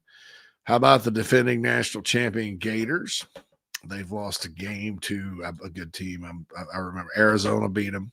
Mm. So no skin off your back there. Oklahoma lost a game to Gonzaga at Gonzaga. So SEC teams are losing to good teams. I guess Texas, Oklahoma State would be that. So everybody's lost to Power 4. Otherwise, they're off to good starts. Vandy, they're blowing people out. What about Mississippi State? I'm going to check in on everybody, dude. Yeah. Let's see. Mississippi State. All right. So the Missouri. Okay. They're supposed to be pretty good this year, right? I guess. They beat Howard by 21. Southeast Missouri comes in 89-84. Yeah. Scares them. There's a scare for you. You need to win. LSU's only played one game. Some of these teams that have only played one game are doing it like God intended. Start late. Start towards Thanksgiving. Ole Miss has blown a couple of teams out. So I'm just kind of like Auburn. Oh yeah, Auburn had a big scare. Bethune-Cookman. That's right. Yeah. 95-90. So my point is, you're not alone. But when you look at it, you can't just go compare scores and be like, everything's hunky dory. No, I mean, there's some things that if they continue that are going to be problematic moving forward. But I would much rather have to fret that with a win than a loss, because here's the downside to these games, Phil. They can kill your season, as we found out during the Frank Martin era. It can tank it right from the start if you lose. Yep. It doesn't matter how well you perform. You can go out there, get you 24 wins after it, and they will lock you out of postseason play. Yeah. So, yeah, it's listen. The big takeaway was Carolina didn't walk away with a home quad 4 loss last night, where they very easily could have. And I don't know. I mean, this is second game on an opponent's home court. I mean, Southern Miss lost to Buffalo in similar fashion where they had it. And then when you look at kind of how they do their defense, specialty defense, and some of the players they have, you know, they get some big guys and things like that. Maybe they make a run. And I don't know anything about Sun Belt basketball. Yeah, no. I know a couple of years ago they won the league, but that's the regular season. But that's it. Watch them be a tournament team this year, and then it's not a quarter. It's not a Q4 loss. Phil, you hit the nail on the head because this is what we do in basketball, brother. Some people disagree with me. I don't. I mean, and this goes for the Clemson Tigers as well. Yeah. You beat it. You go into a basketball game, you beat them, you know, and unless you play them again, you need to pull for them to win every single game other than you on their schedule. Yeah. Until you get to conference play, everybody you play, you then need to become a fan of. Yes. It's the way, because they do appropriately use the metrics in basketball for not only, you know, admission, but seeding and things like that into postseason play. It really is impactful. So now, you know, we're all Southern Miss fans and hope they run the table. Yeah, man, go Golden Eagles. Hell, I'm gonna even look at see who they got coming up, man. I'm gonna get me some gear. Yeah, right. I did like the way. I mean, I did think they played a pretty good brand of basketball. I mean, I thought it was pretty cool. So they go at Grambling. Then they play a team. See, they you don't talk about light scheduling. This is an ACC football level schedule or worse. They go at Grambling. Then they go a school called William Carey comes in. This is on the heels of them playing Tougaloo. Now Carolina and the Golden Eagles have a common opponent, Radford. Then they play at Miami, and then they play Grambling again. So they got a Grambling. Oh, they play Ole Miss at home. Oh, Ole Miss coming to Hattiesburg. They're Southern Miss's assistant, the guy that does their defense, Davis. His dad's an assistant at Ole Miss, and it's kind of their defensive guy. They play Lafayette. They play Arkansas State. They go at LSU. On the 29th, and then go on into the Sun Belt play from there. Hattiesburg's actually pretty close to Louisiana. It's on the way to New Orleans if you're going down from Meridian, Mississippi, down I-59. I've been there before. Actually spent the night there one time. So yeah, it's crazy. On my way to the Carolina LSU game from Nashville in 2012. Nice. So Russell says they were picked near the bottom of the Sun Belt. Yeah, I did want to say something about that. Could they finish toward the bottom of the Sun Belt? Yes. Could they finish first? Yes. As you know, crazy and awful as the football predictions are these days, basketball's been awful. So I'll just wait and see how they do. Like I said before, I'm not saying they're going to be great. I'm not saying they're going to be bad. I'm not going to play that game because we've all been burnt by that before. Anybody know, raise your hand, what Old Dominion finished in football last year? 5-7. Ooh, yeah, right. Anybody know how North Florida did in basketball last year? I stopped looking at it when they went to I guess they're in the Atlantic Sun, Mad Dog. Yes, yeah. I think they were 6-11 in the Atlantic Sun. Although they did go and beat Georgia Tech after they beat Carolina. So I don't play that game, Final Four team, not the Final Four team, the last NCAA tournament team 2 years ago beat Charleston Southern at home 73-69. Yeah, it happens. It's all right. It doesn't mean anything until it does. And right now, 2 games in, it's not like you're like, okay, this could be a harbinger, or it could be just a learning and teaching moment that this team needs to really solidify and come together. Yeah, I mean, and that may not even happen. May not even happen for a while. I mean, it may take a while. I mean, that's what the preseason's for. The idea is don't screw around and lose. Right. Don't screw around and lose. Yeah. Don't screw around and lose. Yeah. Don't screw around and lose. Jay Frew wants Oklahoma to lose all the time. It could be underwater basket weaving, and he'll be happy. You know. Paul McJunkin. Speaking of Clemson, what do we think about them shutting the Florida State offense down? So did Stanford. That's right. I don't think that game really told us much about either team. You know what it tells me? It tells me the Clemson kids have not given up. They didn't let it get to them. Dabo did a good job of getting them ready to go. I do think Clemson's doing some good things offensively. They're better at running the ball than they used to be. Their defense obviously did play some inspired football, but after Duke and SMU went up down the field on them. It tells me Thomas Castellanos is a loser. Dude, yeah, that guy. He's and all of his talk all off season and stuff like that shows there is a disconnect with him. He's kind of a front runner, right?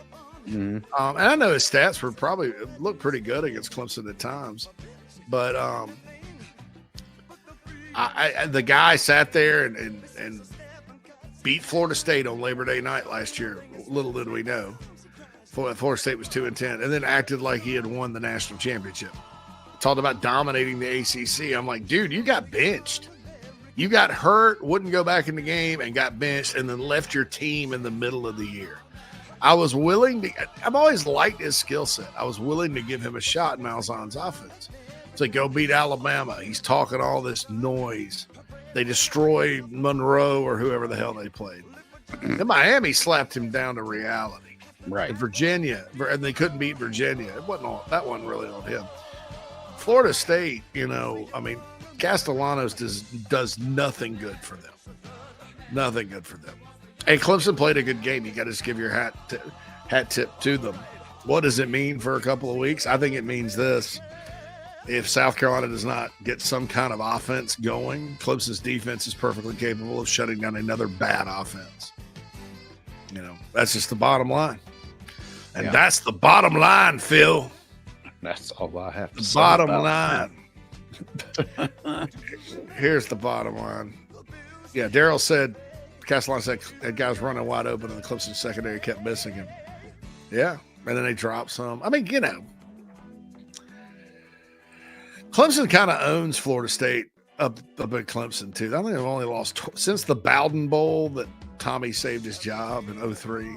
Yeah. I think Clemson's only lost twice up there. Okay. Oh, yeah. McJunkin, Florida. Yeah, Florida State quit, too, by the way. I don't know if they've quit. Florida's definitely quit. They were like, oh, I didn't beat Georgia. Oh, I'm done. So, yeah, that was a miserable showing. I wouldn't pay DJ Lagway in the portal either. I just think there's too many red flags there, dude. Somebody will, don't get me wrong. Probably one of the Texas schools. That's right. He is going to be maybe the next quarterback because he's from Texas. Well, the next quarterback of Texas Tech. Anyway, it's Mad Dog Monday. It means Phil's pissed off about something. That's what it's supposed to mean. We're kind of a little more somber today. Going to get into football next hour. Did somebody say Arkansas was a good job last show? Did I read that right? I think on the lines of Arkansas and like Virginia Tech are good jobs because of lowered expectations. All right, so I agree and I'll disagree. We have a cringe video coming up. It's not as cringy as some of them. No, we've done work. But I want to talk about the job market with regards to this, and you know, how can I be down with this kind of gig? If you guys quit listening and subscribing and all that, you know, this is kind of. I've got some acting experience. I want to kind of find out what starting salary for this gig is. Also, more of your Nana Sports chat box stuff. I'm going to be happy with that. And we'd be happy if you got the out to D's Wings in West Columbia. Don't forget Taco Tuesday tomorrow night. 18 wings, pitcher of beer, $29. In this economy, it's a good deal. On Wednesday, we love D's Wings quite a bit. And we'll be back after a fairly lengthy commercial break, since we're behind on the show, second hour after this. Fans, listen up. The official Chief Sports apparel store is now available until November 19th on the Chief Sports app. Quality gear, including Nike apparel, shipping within 2 days of ordering. Men, women, and children can choose from a variety of Chief Sports products this holiday season. Order now in the Chief Sports app. Available until November the 19th.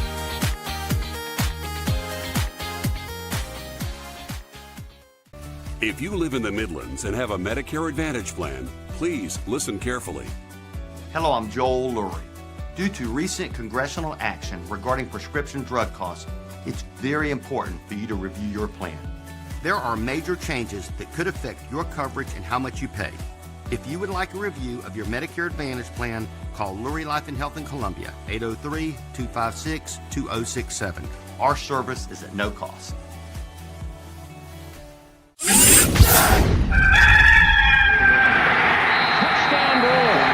Hey folks, it's Mike Morgan for Ryan Brewer Fence. That's right, you know the former Gamecock legend as a terrific college football player. Well, I know him as that too. I also know him as the guy that runs a great business. Whether you're in the market for a fence, railings, columns, or anything in between, their craftsmanship, their experience and service, second to none. Residential and commercial fencing and railings. Rest assured your job will be done with an unparalleled level of expertise, and it's done on time, and they do it right the first time. Again, you're not going to do any better than Ryan Brewer Fence. The website is ryanbrewer.net. Set up an appointment today. Tell him Mike sent you. I said, oh, Lord Jesus, it's a fire. Ain't nobody got time for that. Disaster comes uninformed. During and after natural disasters or accidents, there can be a heavy loss to property. It can become extremely difficult to bounce back to what you knew before. Having your home or office destroyed or damaged by water, fire, smoke, or mold affects your personal and business lifestyle. Resto Pros of the Midlands is here to help. Open 24/7. Call them when you need them. 803-493-0170. At JT's Kia, we have a lot to be thankful for. We're especially thankful for the customers we get to know and serve. We have additional inventory we have to move, and that means savings we haven't been able to offer in over 3 years. Get a new Kia Sportage reduced $5,000. New Kia Sorrentos, new Kia Carnivals reduced $7,000. Get 0% for 72 months. We're serious about saving you money. And we're seriously thankful for our customers. Happy Thanksgiving. JT's Kia. Season of New Tradition sales event.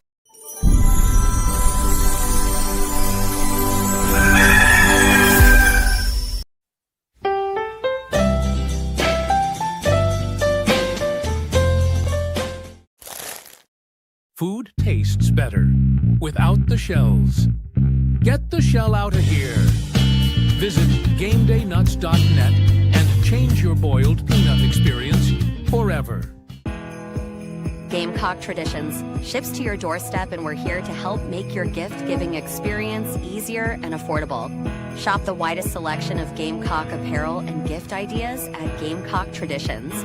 Youth, women's, and men's apparel fully in stock. Jewelry, kitchenware, tailgate gear, and so much more. Shop and ship today. Happy holidays from Gamecock Traditions.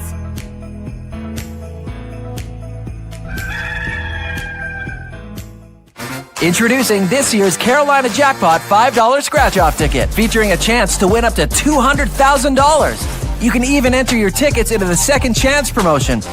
Step on the court for a chance to win $50,000, $75,000, or $100,000. This Palmetto Series lets show who really runs this state.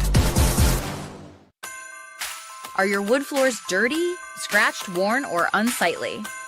Refinish your hardwood floors with Recoat Revolution before the guests arrive this holiday season. Our one-day dustless wood floor refinishing process is simple, effective, and affordable. Give us a call in South Carolina, 803-397-1365, or visit us at recoatrevolution.com. Go Gamecocks and happy holidays.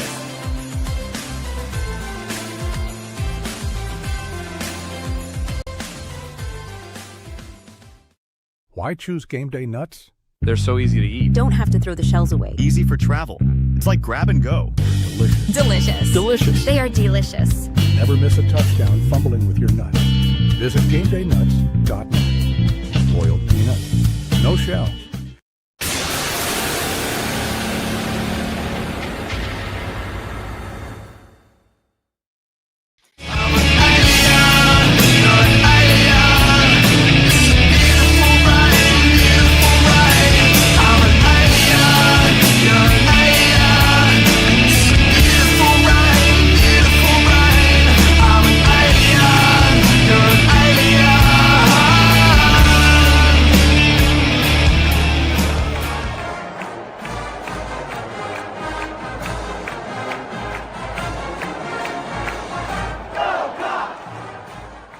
Perfect party place, Pizza Playhouse. Having a birthday? Party at Pizza Playhouse. Your party will include pizza, cake, drinks, and tokens for games or rides for you and your guest.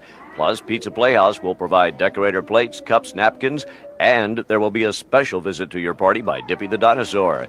It's the best birthday party in town. Call and make your reservations now for your next birthday party at Pizza Playhouse. It'll be a party you and your friends will be glad you had at Pizza Playhouse, Cully Saloon Road, Lafayette. The perfect party place, Pizza Playhouse. Having a birthday? Party at Pizza Playhouse. Your party will include pizza, cake, drinks, and tokens for games or rides for you and your guest.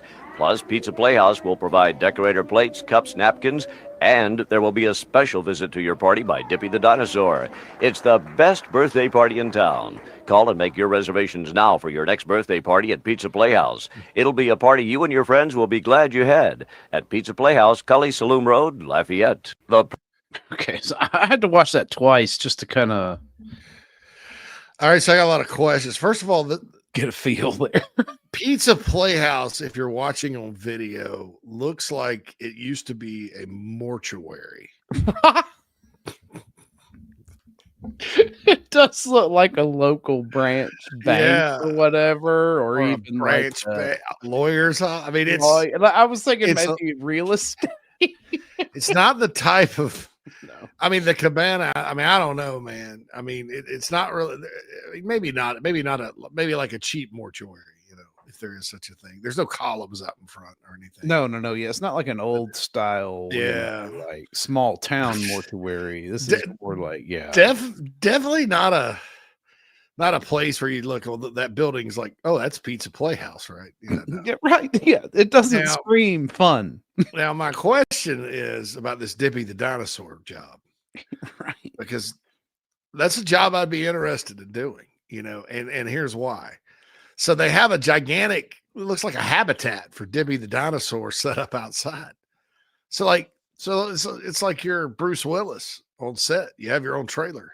Yes. You sit in there. That's right. There, watch ball or whatever on Saturdays, and if you buy, I guess, the special party package, Dippy the Dinosaur has to come. I wonder how many times. Now, I couldn't get the costume from the same place I bought the banana outfit at. You got to make a bigger one for me.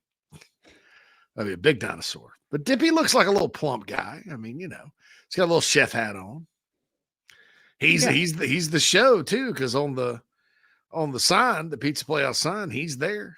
Yeah, I mean, it is all Dippy is the only like branding there is. Like Dippy the Dinosaur, Dippy. dude. Dippy the Dinosaur. Okay, so I'm trying to figure out like the origin of like why would it be Dippy, right? Like maybe they sell wings. It could be, or ice cream. Maybe they do a decent ice cream selection there, like an ice cream parlor section. It's a pretty big building. I mean, it's big enough where, hand scoop, Dippy the Dinosaur. Dippy the Dinosaur. From the ice cream parlor section of it. And they have games and rides, they said. I don't know how you're going to fit like a great bunch of, maybe the rides are out back. I was going to say, you cannot see any games, nor could you see any rides in this ad. It just looked like a party room, a very sad looking party room with Dippy handing the little girl a bag of party favors. And yeah, I don't know. It just, man, you know what it ain't? What? Showbiz. It ain't nothing showbiz, dude. Ain't nothing Chuck E. Cheese showbiz, was not man. showbiz. No. The Rock of Fire explosion will live forever in our hearts. Lafayette, I think it's Lafayette, Louisiana, because the number, they don't have an area code on there. Yeah, right. Yeah, it's Before so we had old. to- Yeah. Yeah, so old we didn't have to do it. 984 is an exchange for Lafayette, Louisiana. So maybe you have a Cajun. How do they say it? Dippy the dinosaur. Take my children to Pizza Playhouse. Give Dippy the dinosaur. Dippy the dinosaur. Dip in the ice cream. I don't know. That'd be terrible. I'm not very good at the Cajun accent. Not good at all. Not Except, good. let's just Straight control French. what I'm talking about. Average jambalaya. That's right. I had my birthday party at Pizza Playhouse when I was a little tight. We drove up from Bayou La Force. Dippy the dinosaur came out and brought my pizza to me and a bowl of average jambalaya. Lord have mercy. Oh my goodness. I was the first Dippy the dinosaur. When I was in high school, I got a summer job at Pizza Playhouse. It was Dippy the whole summer. God. Thanks, Coach O. Tiffany says there are two Bluefields, one's in Virginia, one's in West Virginia. It's a town that straddles the state line. Yeah, I don't know where Bluefield College is. I don't know. I'd have to look it up. Clint says I'd be shocked if Mike Norvell is in Tallahassee next season. I read an article by Chris Nee from Knowles 24/7. Chris is really plugged in down there, does a great job. He talked to some folks. It seems to be like they would prefer to stick with him, but that they know, as I've said here, things can always get worse. Yep. You know, when you got many games left, but yeah, I mean, you know, they lose to Clemson at Clemson every year. I mean, it's not like that's, but I mean, things like losing to Stanford, losing to Pitt at home when you need the win, and dropping all those ACC games, that had to be tough. So Jay Frew says D's wings is always good. Lemon pepper and garlic parm wings are the best. All right. I don't do lemon pepper. I like it on grilled chicken, but not wings. Yeah. Now the wife loves the garlic lemon pepper stuff. Oh yeah, my wife loves garlic. Like I have to. Yeah, anytime we have salmon, she wants lemon pepper salmon, which That's pretty good. Yeah, yeah. You got to cook that salmon. I always almost burn it. I can't stand the skin. It's slimy. Oh, I like the rest of it though. I like the rest of it just fine. Remember salmon patties? Oh yeah, man. Yeah, Mom used to get the can of staple salmon at and grandma's house. We'd have that once a week. roll that bad boy in breadcrumbs, put it in the fryer. It was Yeah. delicious. Somewhat healthy.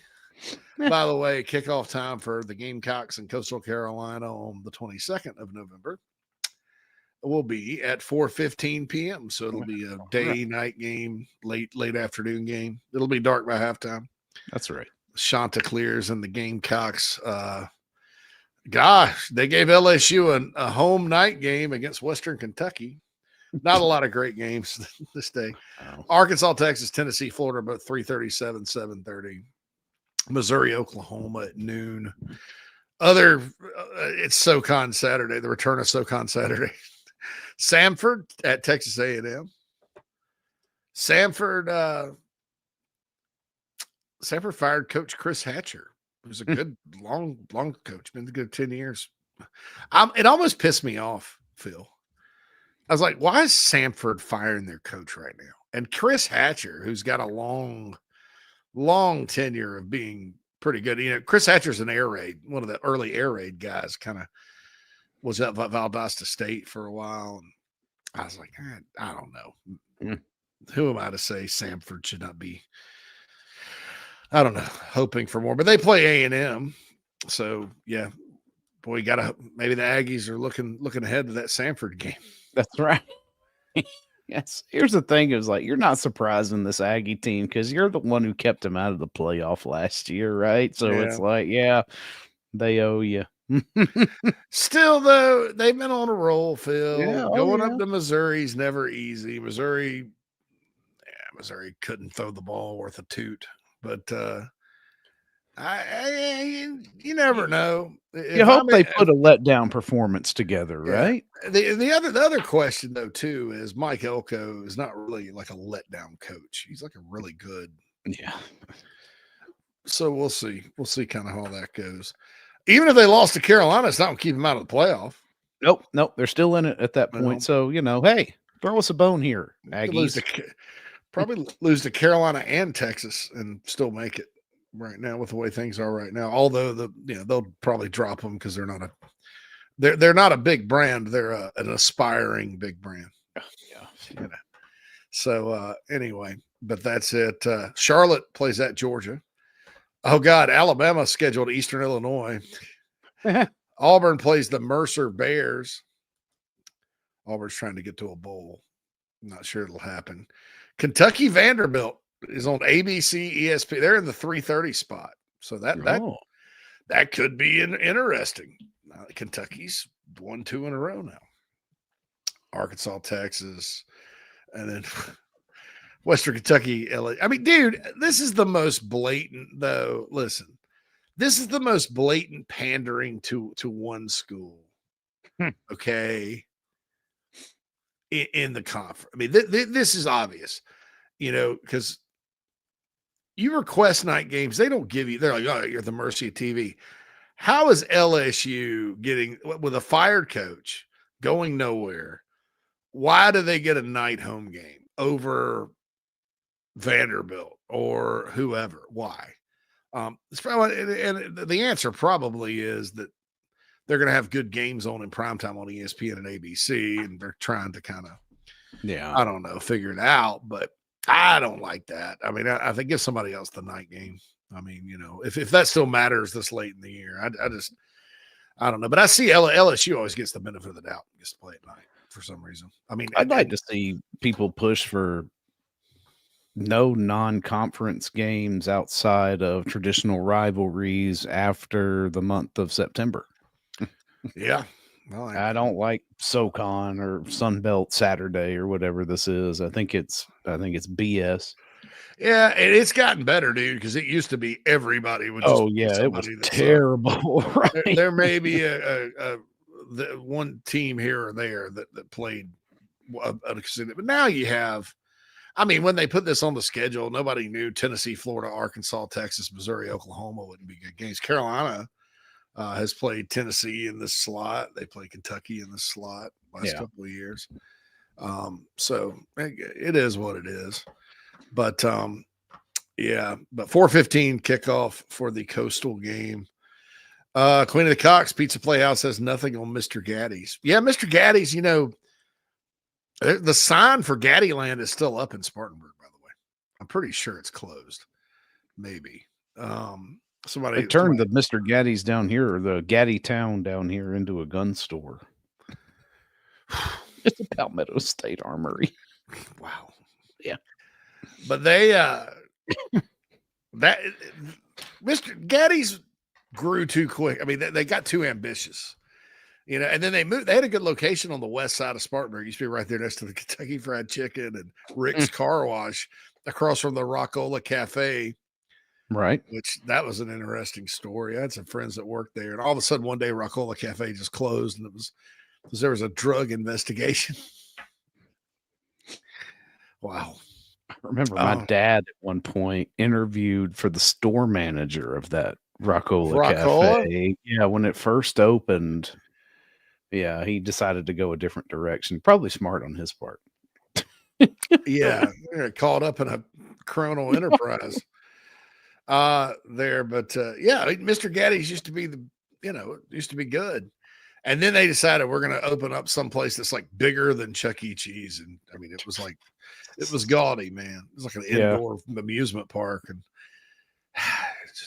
and they moved it over to the other side of Spartanburg, which not a lot of growth going on there at the time. Anyway, Doc says the guy that did the Pizza Playhouse, Pee-wee's Pizza Play. Come on, you want some pizza? I don't know if you want to come get my pizza or not, but I'm sure cooking it. Oh, look, it's garlic bread. Oh, garlic bread's pretty good. Garlic bread, pretty good. Pee-wee's Pizza Playhouse. Let's go see Dippy the dinosaur. Tell them Large Marge sent you. That's right. That'd be great. If you had a Pee-wee's Playhouse themed pizza buffet, what would the Large Marge dish be? Large Marge's bread pudding?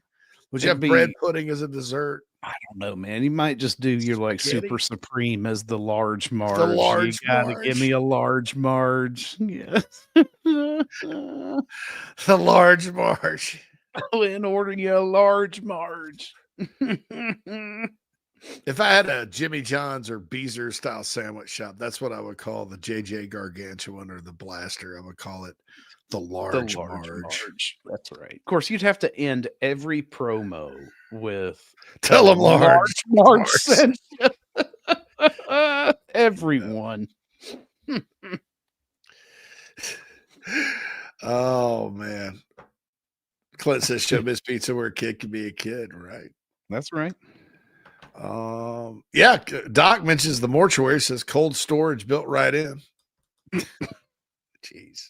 Easy to turn a mortuary into a restaurant. Salmon patties and mac and cheese. Yeah. And the Kraft mac and cheese that's some good eating. For us, it was salmon patties, mashed potatoes, and green peas. That was the dinner every time with cornbread. Cornbread. That was the salmon patty meal. Cornbread's game changer. Oh, I love cornbread. Yeah, Doc says the original Getty's was a good pizza place. Yeah, their pizza was good. Definitely. Doc says, heck, by season's end, there will be at least a dozen offensive coordinators to hire with no one buying anyone out. Yeah, I mean, I think it's a bad year to hire a head coach, maybe. And I'm not buying into this whole, you're South Carolina, you can't. Yeah, I'm not reinforcing that because I think that's a pile of bull crap.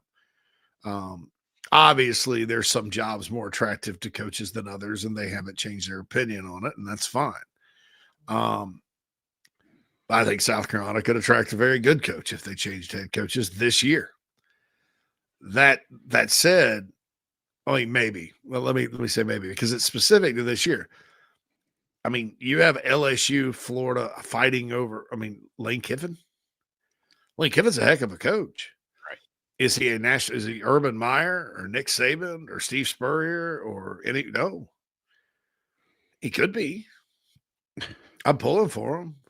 Right. I mean, and there's no, and then every day, like the list of all these guys the media throws out there, Phil. Every day it seems one of them signs a contract extension. Right. I mean, that's the other side of it is that all these hot names that everybody's like, oh, you're going to have a shot at this, shot at that. They're like, no, their ADs are like, nope, we're locking this down now. We're good. We're good. The interesting thing from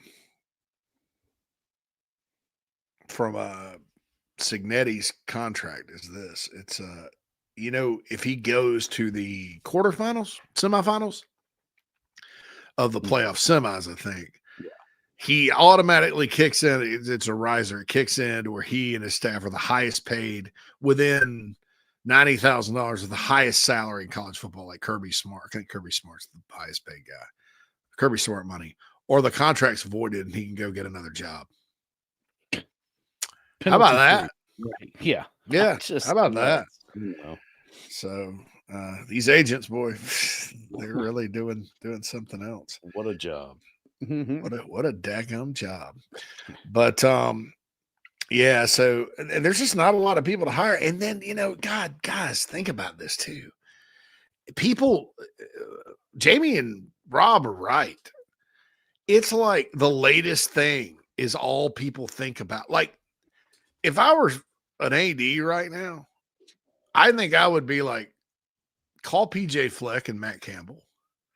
It's been just about dang long enough, and they've been at Iowa State, Minnesota, because they were the hot coaching names in a year where nothing really came open. That made sense. It's like, these guys, let's make them tell us no. I mean, those guys are good coaches. They're good every year at places it's hard to win. Everybody, Mike, how stupid do you feel? Like I thought Texas A&M was a little egregious in paying Jimbo Fisher all that money. I thought, though, it was a caged animal type of hire. Caged animal hires don't always work out. No. But they were like, so we're sick of this. Sumlin didn't work. And I'm like, well, you hired Mike Sherman before that. Where did you think that was going to? Never mind. Fran didn't work. Fran was a really good hire. They plucked him from Alabama. It just hadn't worked. And so they were like, we're going to go get somebody that's a proven winner. So I get it. It was a little egregious of a contract. I think what Florida State doesn't have oil money. They've been begging for pennies down there for a long time. Did you know that the coaching staff is not allowed to eat in the cafeteria with the players unless they pay full price? They don't get a meal, meals. And they monitor it, and they'll send you a nasty email and take it out of your check. I mean, they're hurting for money. That's why they sued the AC. They're hurting for money, right? And so Norvell has a 13-0 year, and everything's hunky dory and all that. And then Alabama calls. I don't know that Alabama was going to even hire him. Some people swear to God that was the guy. And so they give him a Gus Malzahn contract. And that's what it is, kind of a Gus Malzahn. It's 60. I mean, now the good news is, from what I read today from Chris Nee, is that they do fire. It's not a lump sum payout. He just stays on the payroll every month to the tune of like Brian Kelly. Brian Kelly's getting a check for $800,000 every month. And that's a little easier because athletic departments spend. They don't really have profits. Yeah. It's a little easier for them to just keep guys on the payroll. My God. I mean, it did that over like one good year.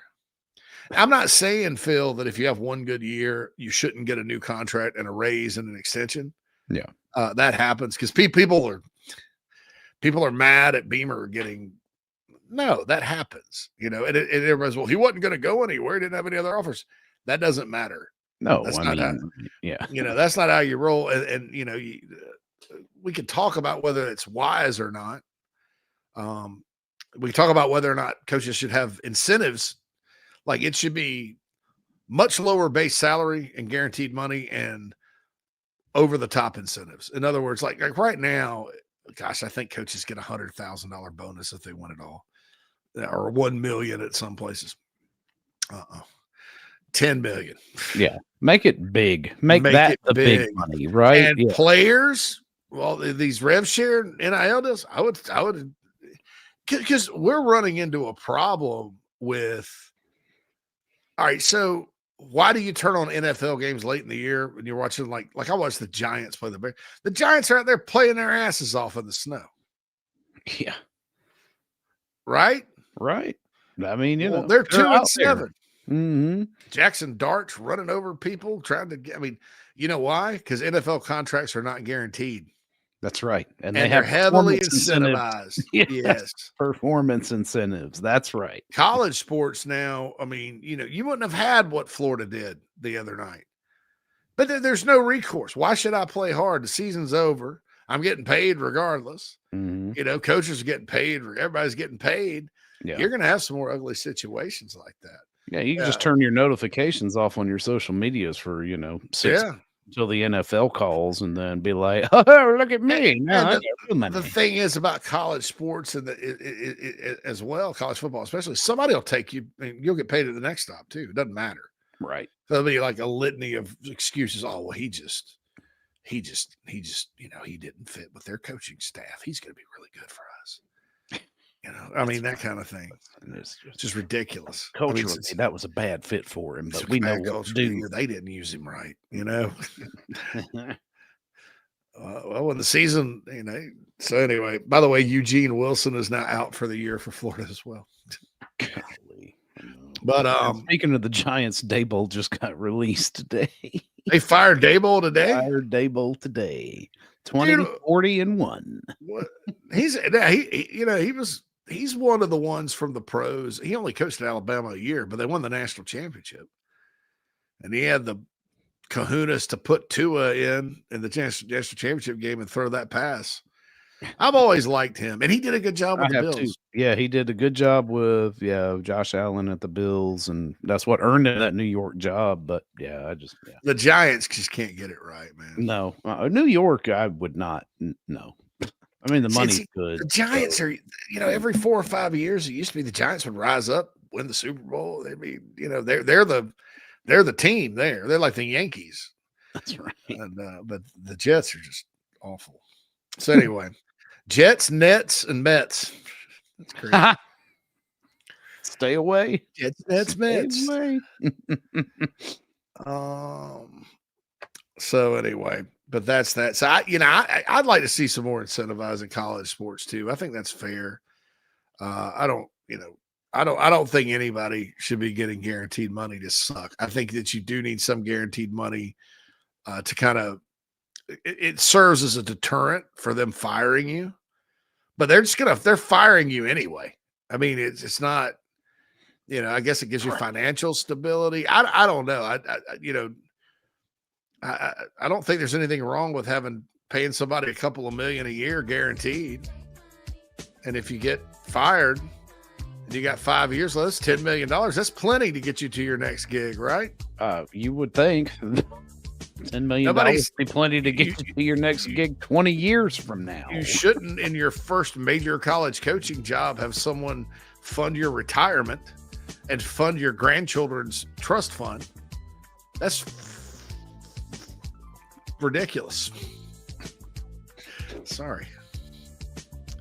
So anyway, hopefully you don't overpay or roll the dice higher, man. You just that's bad business. It doesn't matter if you're a private, public institute. That's just bad business. And that's what's going on at Florida State. Mike Norvell, they were like, oh my God, he's going to go to Alabama. We can't let this happen. Give him $60 million. Alabama's not, and I think it gets to this competitiveness too. Alabama's not going to take our coach. Meanwhile, Jimmy Sexton or whoever the hell else is representing these guys, Trace Armstrong, whoever, are sitting there going, they're great actors, these agents. Oh, yeah. They're tremendous Academy Award. Alabama's pretty serious about it. We've got a few serious contenders down here. Serious contenders. I just don't know. I'm looking out for you, Michael. Michael Alford is the Florida State. I'm looking out for you, Michael. I've been knowing you for a long time, and so I'm giving you first right of refusal on this deal, buddy. You just make a fair deal, just a fair deal. Mm-hmm. We will sign it. We'll stay with you. Mike Norvell's a loyal coach. A fair deal. Just make it fair. Just make it fair. Good God.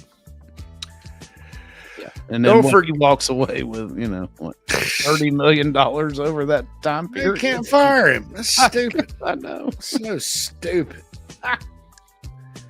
Why would they, after one good year? I mean, and I still think Mike Norvell's a good coach. I think he screwed his personnel. I think they've got one of the worst general managers in all of what they call all of college football. And I've got some firsthand information on just how dumb this guy is. He came from Oregon State, which is a completely different universe than this. He's run off the other good personnel guys. He can't evaluate. He's god awful. It's funny because Adam Brenneman had him on. It called him like one of the biggest movers and shakers in college football. I'm like, this guy's a complete clown. This is why I get so pissed off when people keep talking about like everybody, you need a good general manager in there, and I'm like, dude, you don't understand who these people are. Right. I mean, this guy, when they beat Cal last year, I've told the story before on his Instagram. Somebody sent it to me. I don't follow him on Instagram. He's sitting there with the headset on. I'm like, why is he on the headset? And with a clipboard in his hand. He's celebrating my 100th win in coaching. Like, you didn't win that game. They won in spite of your terrible personnel decisions. You're the recruiting guy. Shut the hell up. You're not a coach. And I still think coaches and assistant coaches and the good people that work in personnel, and Carolina's got a lot of good ones. Darren Usher. Yeah. No, he's one of the good ones, right? They're better suited than hiring some GM. Like calling him the GM, like he's got more power than the coach. the head coach is always going to be the GM, and it's never going to set up like the pros. No, they're set up like the pros. No, not unless things drastically change with the way we can pay players, and then it's a different story. Yeah. Look, I'm saying you need a numbers guy to keep all that straight. Yeah. You could literally put an accountant. You need a CFO. Yeah, that's right. A controller, right? That's right. Yeah. And leave the football to everybody else. If you want to leave football snacking to everybody else, I can't remember. I sent Phil an email yesterday about like what the order is, and I always because I got to do this every single. Well, and I had it pinned down too, and then it just the way today's show kind of panned out with the way we had to do that, and we had a video. It's like, oh, I've got it right here. We got it right here. Okay. Gamecock Traditions. You guys know this about Gamecock Traditions. They have 50% off the sideline stuff. I guess it's not selling. Right. Dress like the coaching staff. Everybody's holding out for the new Nike stuff, right? So go ahead and get your UA things now. 50% off. That's significant. You get now. Look, I'm not saying the UA stuff isn't high, because it is, but you can get it for 50% off. Hey, buy it and sell it on eBay. Make a profit. That's right. Just help our guys out at GamecockTraditions.com. Brick and mortar stores closed on Mondays as always, but they'll be back open tomorrow at Village of Sand Hills and also out in Lexington. We'll be back. Final segment of Inside the Gamecocks, the show on a Mad Dog Monday. Ben Briner. We need to get Ben on this week. Yeah. He did a deep dive into Mike Fury's offensive scheme. Oh yeah, we definitely need to talk to Ben. Yeah, want to kind of go through some of that. It's interesting stuff, and then we'll get more into. Oh, Daddy O says he sees old heads wearing Russell polos. Man, I'd buy a Russell athletic polo right now. Wear it just for spite. The shirt I have on now is over 15 years old because it's a good quality shirt and it lasts 15 years. I don't care how old it is. Is it a nice looking shirt? All right, I'll take it. Yeah. The best sweatshirt I've had that I still have with me, I bought a sweatshirt at the Liberty Bowl in 2006. Carolina, Houston. The graphic's still there. You can still read it. It didn't come apart. It's been awesome. It's garnet. I usually wear black. But anyway, we will be back after this final break to wrap up the show on a Monday. Jeffrey's got space and a touchdown. Can you believe it? Touchdown! He caught on traffic. Scores. Touchdown, South Carolina.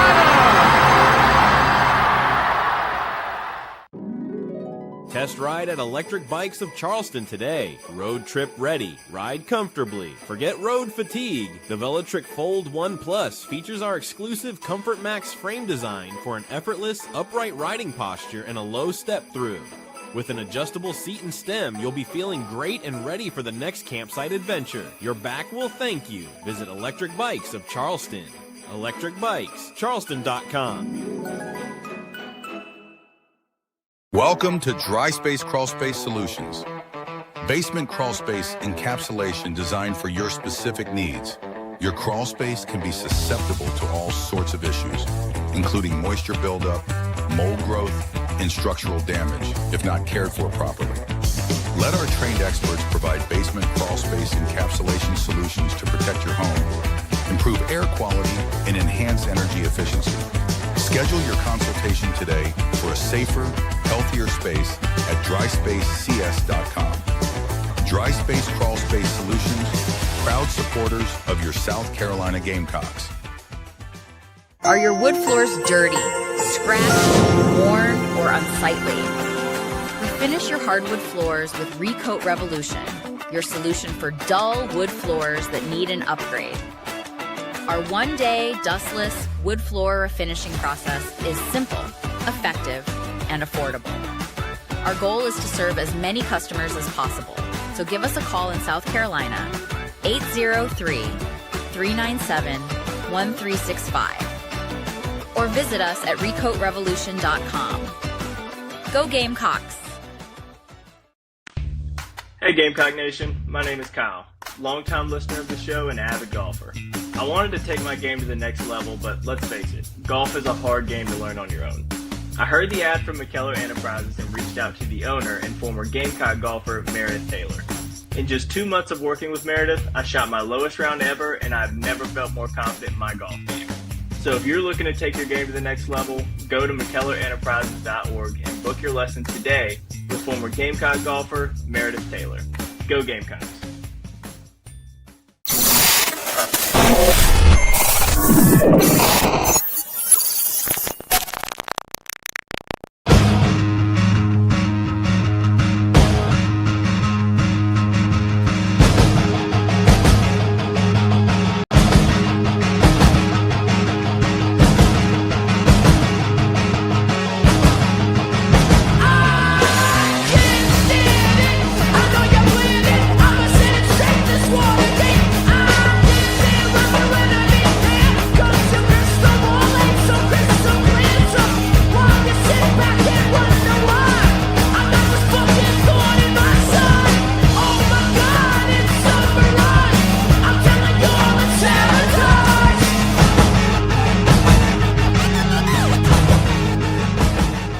Welcome back, everybody, inside the Gamecocks, of course, built by the Barn Co. and been around. You want to talk about things that have been around a long time. It's been 23 years since the South Carolina Education Lottery has been around. And since then, more than 244,000 lottery-funded scholarships and grants have been awarded to University South Carolina students like Life, SC Hope, and Palmetto Fellow Scholarships. Lottery proceeds have funded more than millions of scholarships and grants across the state of South Carolina and thousands of school buses to get students to school. Playing the lottery is fun and a win for education in South Carolina. Learn more at sceducationlottery.com/educationwins.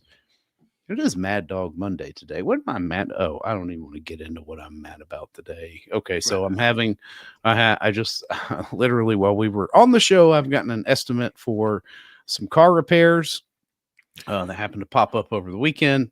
And you want to know what's pissing me off? Pissing me off, man. Pissing me off, man. Here's the thing. If everything, the price of everything is continuing to go up, assuming that it's in a concise volume, right? Like it just, if you can't reduce the size of something, the cost of it's going down.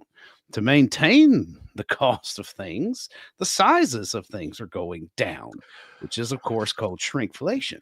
Mm-hmm. And my goodness, I'm not going to get into the overarching reasons as to why this is, but it's really affecting everybody's bottom line. And my bottom line is, especially when you feed a family, dude, you know how much more money it costs to feed 4 people versus 2?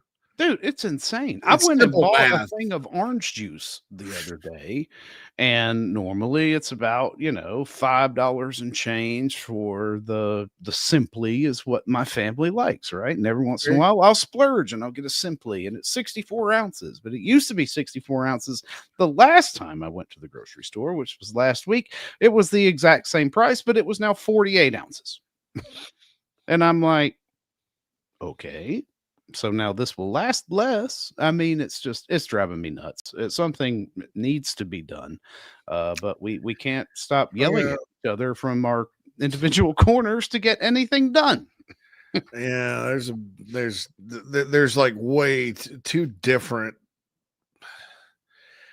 Yeah, it's going to come to a head. I'm just going to say that. And then you have AI coming, and there's going to be a lot of people with really good jobs right now that are just going to be told to go away. I mean, it's not looking. Yeah, gosh, man, we started with a shipwreck. Yeah, right. We're going here, but no, I mean, I'll just talk about it's like enough is enough. The things that I used to go to the grocery store, I never even looked at how much things cost. Right. Because I was like, well, this is about this much and that much. I wouldn't get now. I haven't bought steak, which I love. I bought a new grill, Phil, and the price of beef is so high. I just look at it and I'm just like, I literally just like shake my head in disappointment. We And all you're not- wanted pot roast this week, Man. and I'm like looking around on my phone to see whose weekly ad has chuck roast on sale, and I'm like, it's still, I don't know, 2 1/3 pound chuck roast cost me almost $25 freaking dollars. Yeah. I'm like, okay, sure. I mean, yeah, it's just it's wild, man. I mean, I just but and people are adding like I don't know, I think a lot of I think big corporations, I'm not trying to vilify them, but a lot of them, I don't want to hear about what your stockholders care or shareholders care about. You look at some of the good companies around the country too, Southwest Airlines. Look what a freaking greedy poop head, activist investor, whatever the hell that is, just rated the company. So you're going to start charging for bags now, and you're going to have assigned seating now. I mean, Southwest thrived because Southwest was different. You have an endemic base. That would be like me saying, I'm just going to go, the show's just going to be like every other Gamecock show. Yeah, we're going to do this, that, and we're going to cut all the production. We're going to look like Yeah. we're, broadcasting from our bedrooms inside of our apartments, and just that's all you get. It's insane. So I know it just and there's and then like Hell Rooster mentions what's happening in New York City. Good luck. Yeah, I mean, yeah. What is it? Charlie or Hank Williams? Send me to hell or New York City. Be about the same to me. Same to me. Russell still has an Under Armour shirt he wore to the closest game in 08. That's awesome. That's what that black quarter zip that I own, I purchased it specifically to go down to that. I can't even remember what year it was, but it was that really, really cold game against Tennessee. Gosh, that was in the aught somethings. I think might have been 11. I think Connor Shaw was a quarterback, so it would have been post 10, 11. But yeah, I mean, listen, good shoot. Good gear is good gear, man. Doesn't matter who makes it. Yeah, I agree. I've got on a Carhartt sweatshirt my wife bought me. It's very, very nice. Yeah, that's good stuff too. Yeah, Krager points out chuck roast for $30. Yeah, I went. They had some chuck roast on sale the other day, and I got there, and they were buy one get one free. They were like 30, but get two for they were all gone by the time I got there. Right at the Meijer. Anyway, yeah. Cam grabbed tickets to Morgan Wallen in Clemson. Almost goes at that stadium. Tickets are another thing that's insane, and I think this is why I don't want to talk out of my butt. I know face value's gone up, but everything's on the secondary market, and it's the fact that these people are doing away with paper tickets. I understand the cost of printing things is high and stuff like that, so it's a bottom line move. But what it also does is your Ticketmaster partnership, you're getting paid. Yep. Because collecting fees on the first sale, collect fee on the second sale, collect fee on the third. Yeah. and I gotta, and then these just greedy ass people out there that are just selling them for what? I mean, I'd rather go support the local economy and buy tickets from the guy on the side of the street. That's what I used to do my whole life. Yeah, I mean, but now it's like those days are gone, and I can't trust it. I mean, no, you can't trust it. Not with the electronic entry, but it's a racket. I mean, I'm trying to get 4 tickets to the Clemson game. I would like to sit someplace besides the East Upper in the middle of the Clemson section. That probably still cost you $700-800 to do that after fees and stuff. They're like 95. No, that's not too bad. Yeah, but after fees, about 5 or 6. And I'm like, geez, I'm going to finance this. I mean, I'm like, bro. I mean, and it's because you don't have any kind of like outside the stadium sales anymore. I mean, at least after this year, I think paper tickets are going completely away at Carolina. I mean, you don't have anything. I mean, so it's all going to be this Ticketmaster conglomerate, and that's not fair. It's the Taylor Swift thing, And look, it's the free market. I'm a free market capitalist, right? I'm like, okay, well, you sell it for what people are going to pay for it. But I bet there's going to start being a lot of empty seats because there's a lot of people that are just unrealistic. Same thing with housing prices, like house prices right now. My neighbor's selling their house for $500,000. Like, you got your damn mind. I know. You know, come on. Bobby said he's going to be an East Upper. Yeah, I'm not an elitist. I'll sit up there. Yeah, I like sitting in the upper. First time my wife went to Williams-Brice Stadium, we sat in East Upper. I wanted her to get the real experience, and there was nobody up there.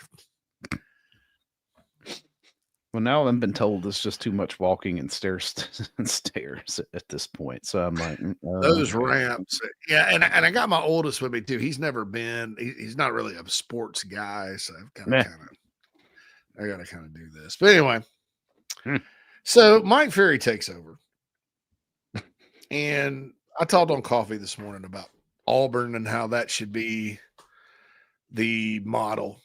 Because Derek Nix took over their offense. It's been documented that Hugh Freeze screwed the pooch on play calling. Lost it. There's no clear anything. It was a disaster of an offense. What did Derek Nix do, Phil? He called plays that were what? What? Aggressive. Oh, yeah. Creative. And fun. And fun. Auburn had 353 passing yards with their backup quarterback. Oh, no. Who's probably a better passer than Jackson Arnold, if we're being honest. And 210 rushing yards. And look, Vandy's defense is not bad. I mean, say what you want. They wear out sometimes, but Auburn had them on their heels the whole time. We haven't seen Auburn play like that the whole season. No, that was the most inspired Auburn team I think we've seen in 2 seasons, JC. You know why? Because their offense made sense. Right. And then they have good players, and they just let them go play. Yeah. Which is there's not a successful college offense out there, Phil, that's very complex and restrictive. There's just not. No. Not in the whole sport.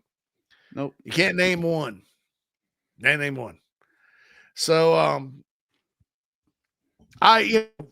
obviously Ben had the breakdown on the big spur today. It's VIP, so I'm not going to go through it. We'll try to get Ben on later. I'm not going to go through it in detail. But there's a lot of good concepts and stuff like that. And Ben said that there's probably enough in the playbook right now that's similar for him to, just use the current stuff they've got. Because again, it's not the plays. It's when it's called, what's called, structure of it, stuff like that. Right. So here's my take on this. Okay.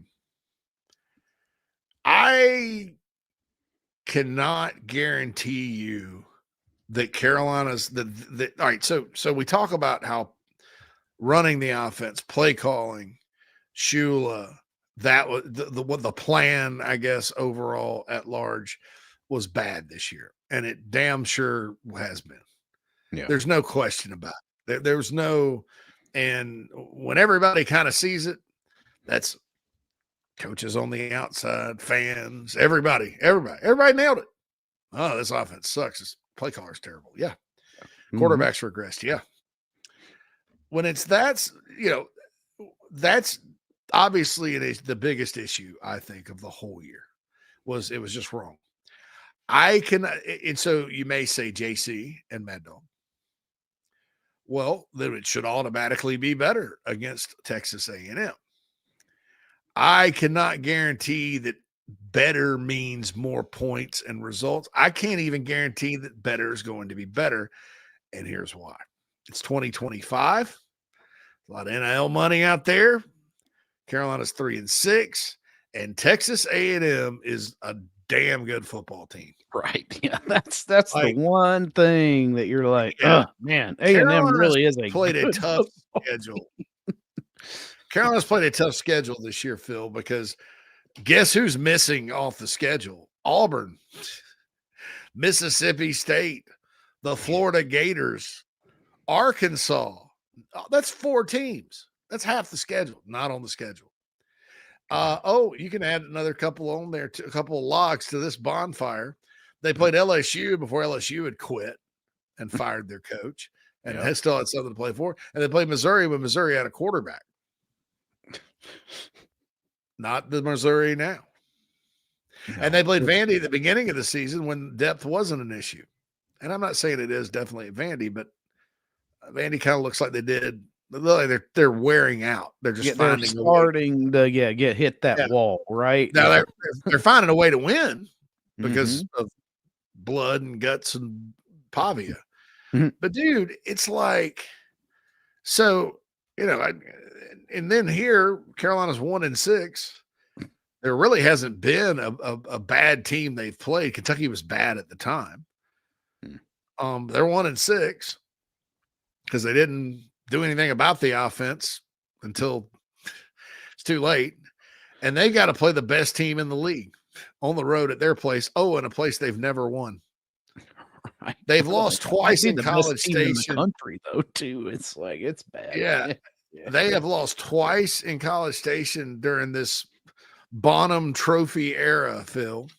Yes. When A&M's turned around and fired its coach.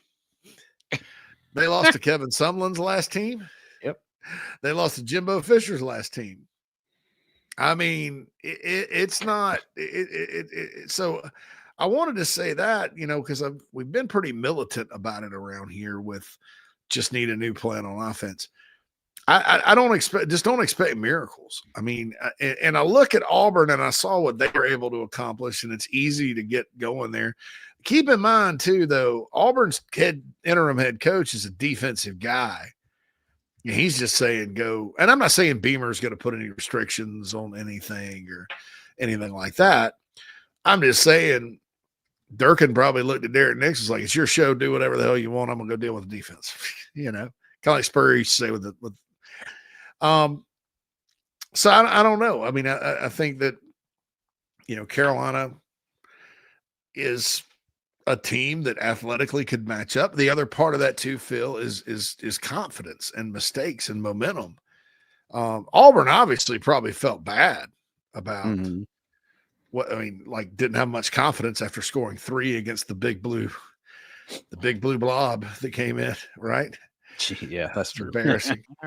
But I mean, you know, so obviously they didn't have a lot of confidence either, but they made plays early to get it going. You know, Carolina's going to have to do that.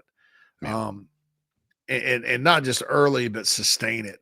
You know, South Carolina's defense has played above and beyond, you know, where I think they're ready to play. Now, next year, I think if Carolina can get a lot of these guys back, I think Carolina can take another step forward and have like a top 4 defense in the league. If players make logical jumps and if everybody comes back and all that good stuff. I think this was probably the dip year on defense, and it's been good enough to win every single freaking game. Okay. I don't know that it's realistic that they're going to go out there and get all these stops at A&M, because they can beat you short passes. They can beat you running the ball. You know, who did I get a text from? One of our Bobby was talking about A&M short passing game is going to be hell to stop. Yes. Yeah, it's tough. Yeah. And it has to infuriate everybody to look at how Marcel Reed's playing. You know, Marcel Reed's playing basically in the old Kansas State offense that Colin Klein kind of has run. Old K-State offense, Bill Snyder, you know. Look how much better look how much better he's gotten. I know. You know, to where we don't talk a whole lot about Le'Veon Moss hardly anymore. Now he's coming off injury. But I mean, I just don't man, I'm just like you know, it's just frustrating to look at that. But I just don't know that even if they fix some things and their plan is better, this team is so good. And the confidence on the offense. I mean, 1-2 mistakes, man, which mistakes happen even when you're ready to go, even when you have a good plan, when you're playing a good team and you're on the road. Yeah. I don't know that they're going to be, I guess what I'm trying to say is they may be too far gone. I just think. It's just unfortunate the way the schedule stacks up and the way the season has kind of played out, and that you need to win 3 in a row, and it just starts off with the team for my money is the best, and that should be number one. Obviously, they're not going to jump to undefeated teams just because that's where they've been seeded, and that's how we like to do things. Yeah. But I don't think there's anybody playing as well as A&M right now. Ohio State maybe being that exception. Obviously, Indiana is just wowing everybody in the way they're doing things. But man, just tough draw. Yeah, you hate that it's like A&M and LSU weren't swapped on the schedule this year, right? Yeah, well, A&M need to be earlier. Missouri, Just Missouri. If they had Missouri, LSU, and Missouri coming up, put Coastal at the beginning too. I mean, I'd feel pretty good, Phil. Oh, yeah, probably. But better. But look, I'm not making excuses, right? They're in this position that they have to go do something crazy good. Yeah. Because of the failures of this season, and we're going to probably dive into that for a long time around here. It's not just your normal bad year where Carolina face planted, folks. It's very concerning, and it's shocking what happened. Yeah. It's shocking. It's inexcusable, quite frankly. It should never have happened like that. It should. Yeah, never I don't. The inexcusable thing. I try not to throw that word around because that sounds like ultimatum, like inexcusable. People should be fired. I don't know that I'm there yet. Obviously, well, somebody has get been. worse. Yeah, that's the thing is like you've lost two heads in this inexcusable offensive production, right? Like, it should have happened a long time ago, though. I mean, you have to dissect that at the beginning of the season, and at least after LSU, both of them, I would have. I don't know. Anyway, had a sign for their terrible. Than that. So today was kind of a somber show. It was. I mean, terrible Tuesdays tomorrow. Don't forget, I reminded everybody on Coffee today. If you listen, JC and Morgan is Wednesday this week. Mike's got to travel for hoops. I don't know what game he's going to call. But the Morgues, it's time of the year. The Morgues is on the road. The open road with Mike Morgan. The open road. So tomorrow, who's on the morning show? Preston Thorne will be in there. Yeah, Preston Thorne on Tuesday. I don't know who's filling in for Mike, but it'll either be myself or one of our cast of characters here. Cast of characters. Krieger asked, did you think we were getting the defensive end out of Greenville? No, I never thought Carolina was getting him, actually. When other schools offer so early and then you don't, I don't know, and then you kind of come in late, that usually doesn't work out for Carolina. But Carolina wanted him as a defensive tackle. Yeah, Carolina wanted his defensive tackle too. And apparently he wanted NIL money. I don't know. I'll say this.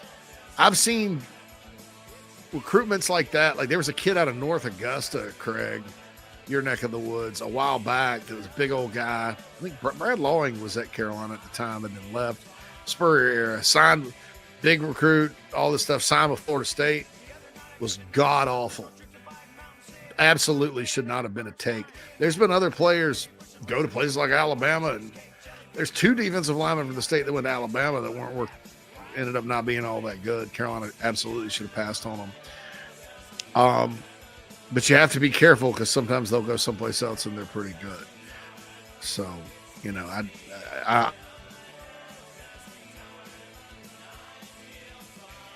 has been the show. See you.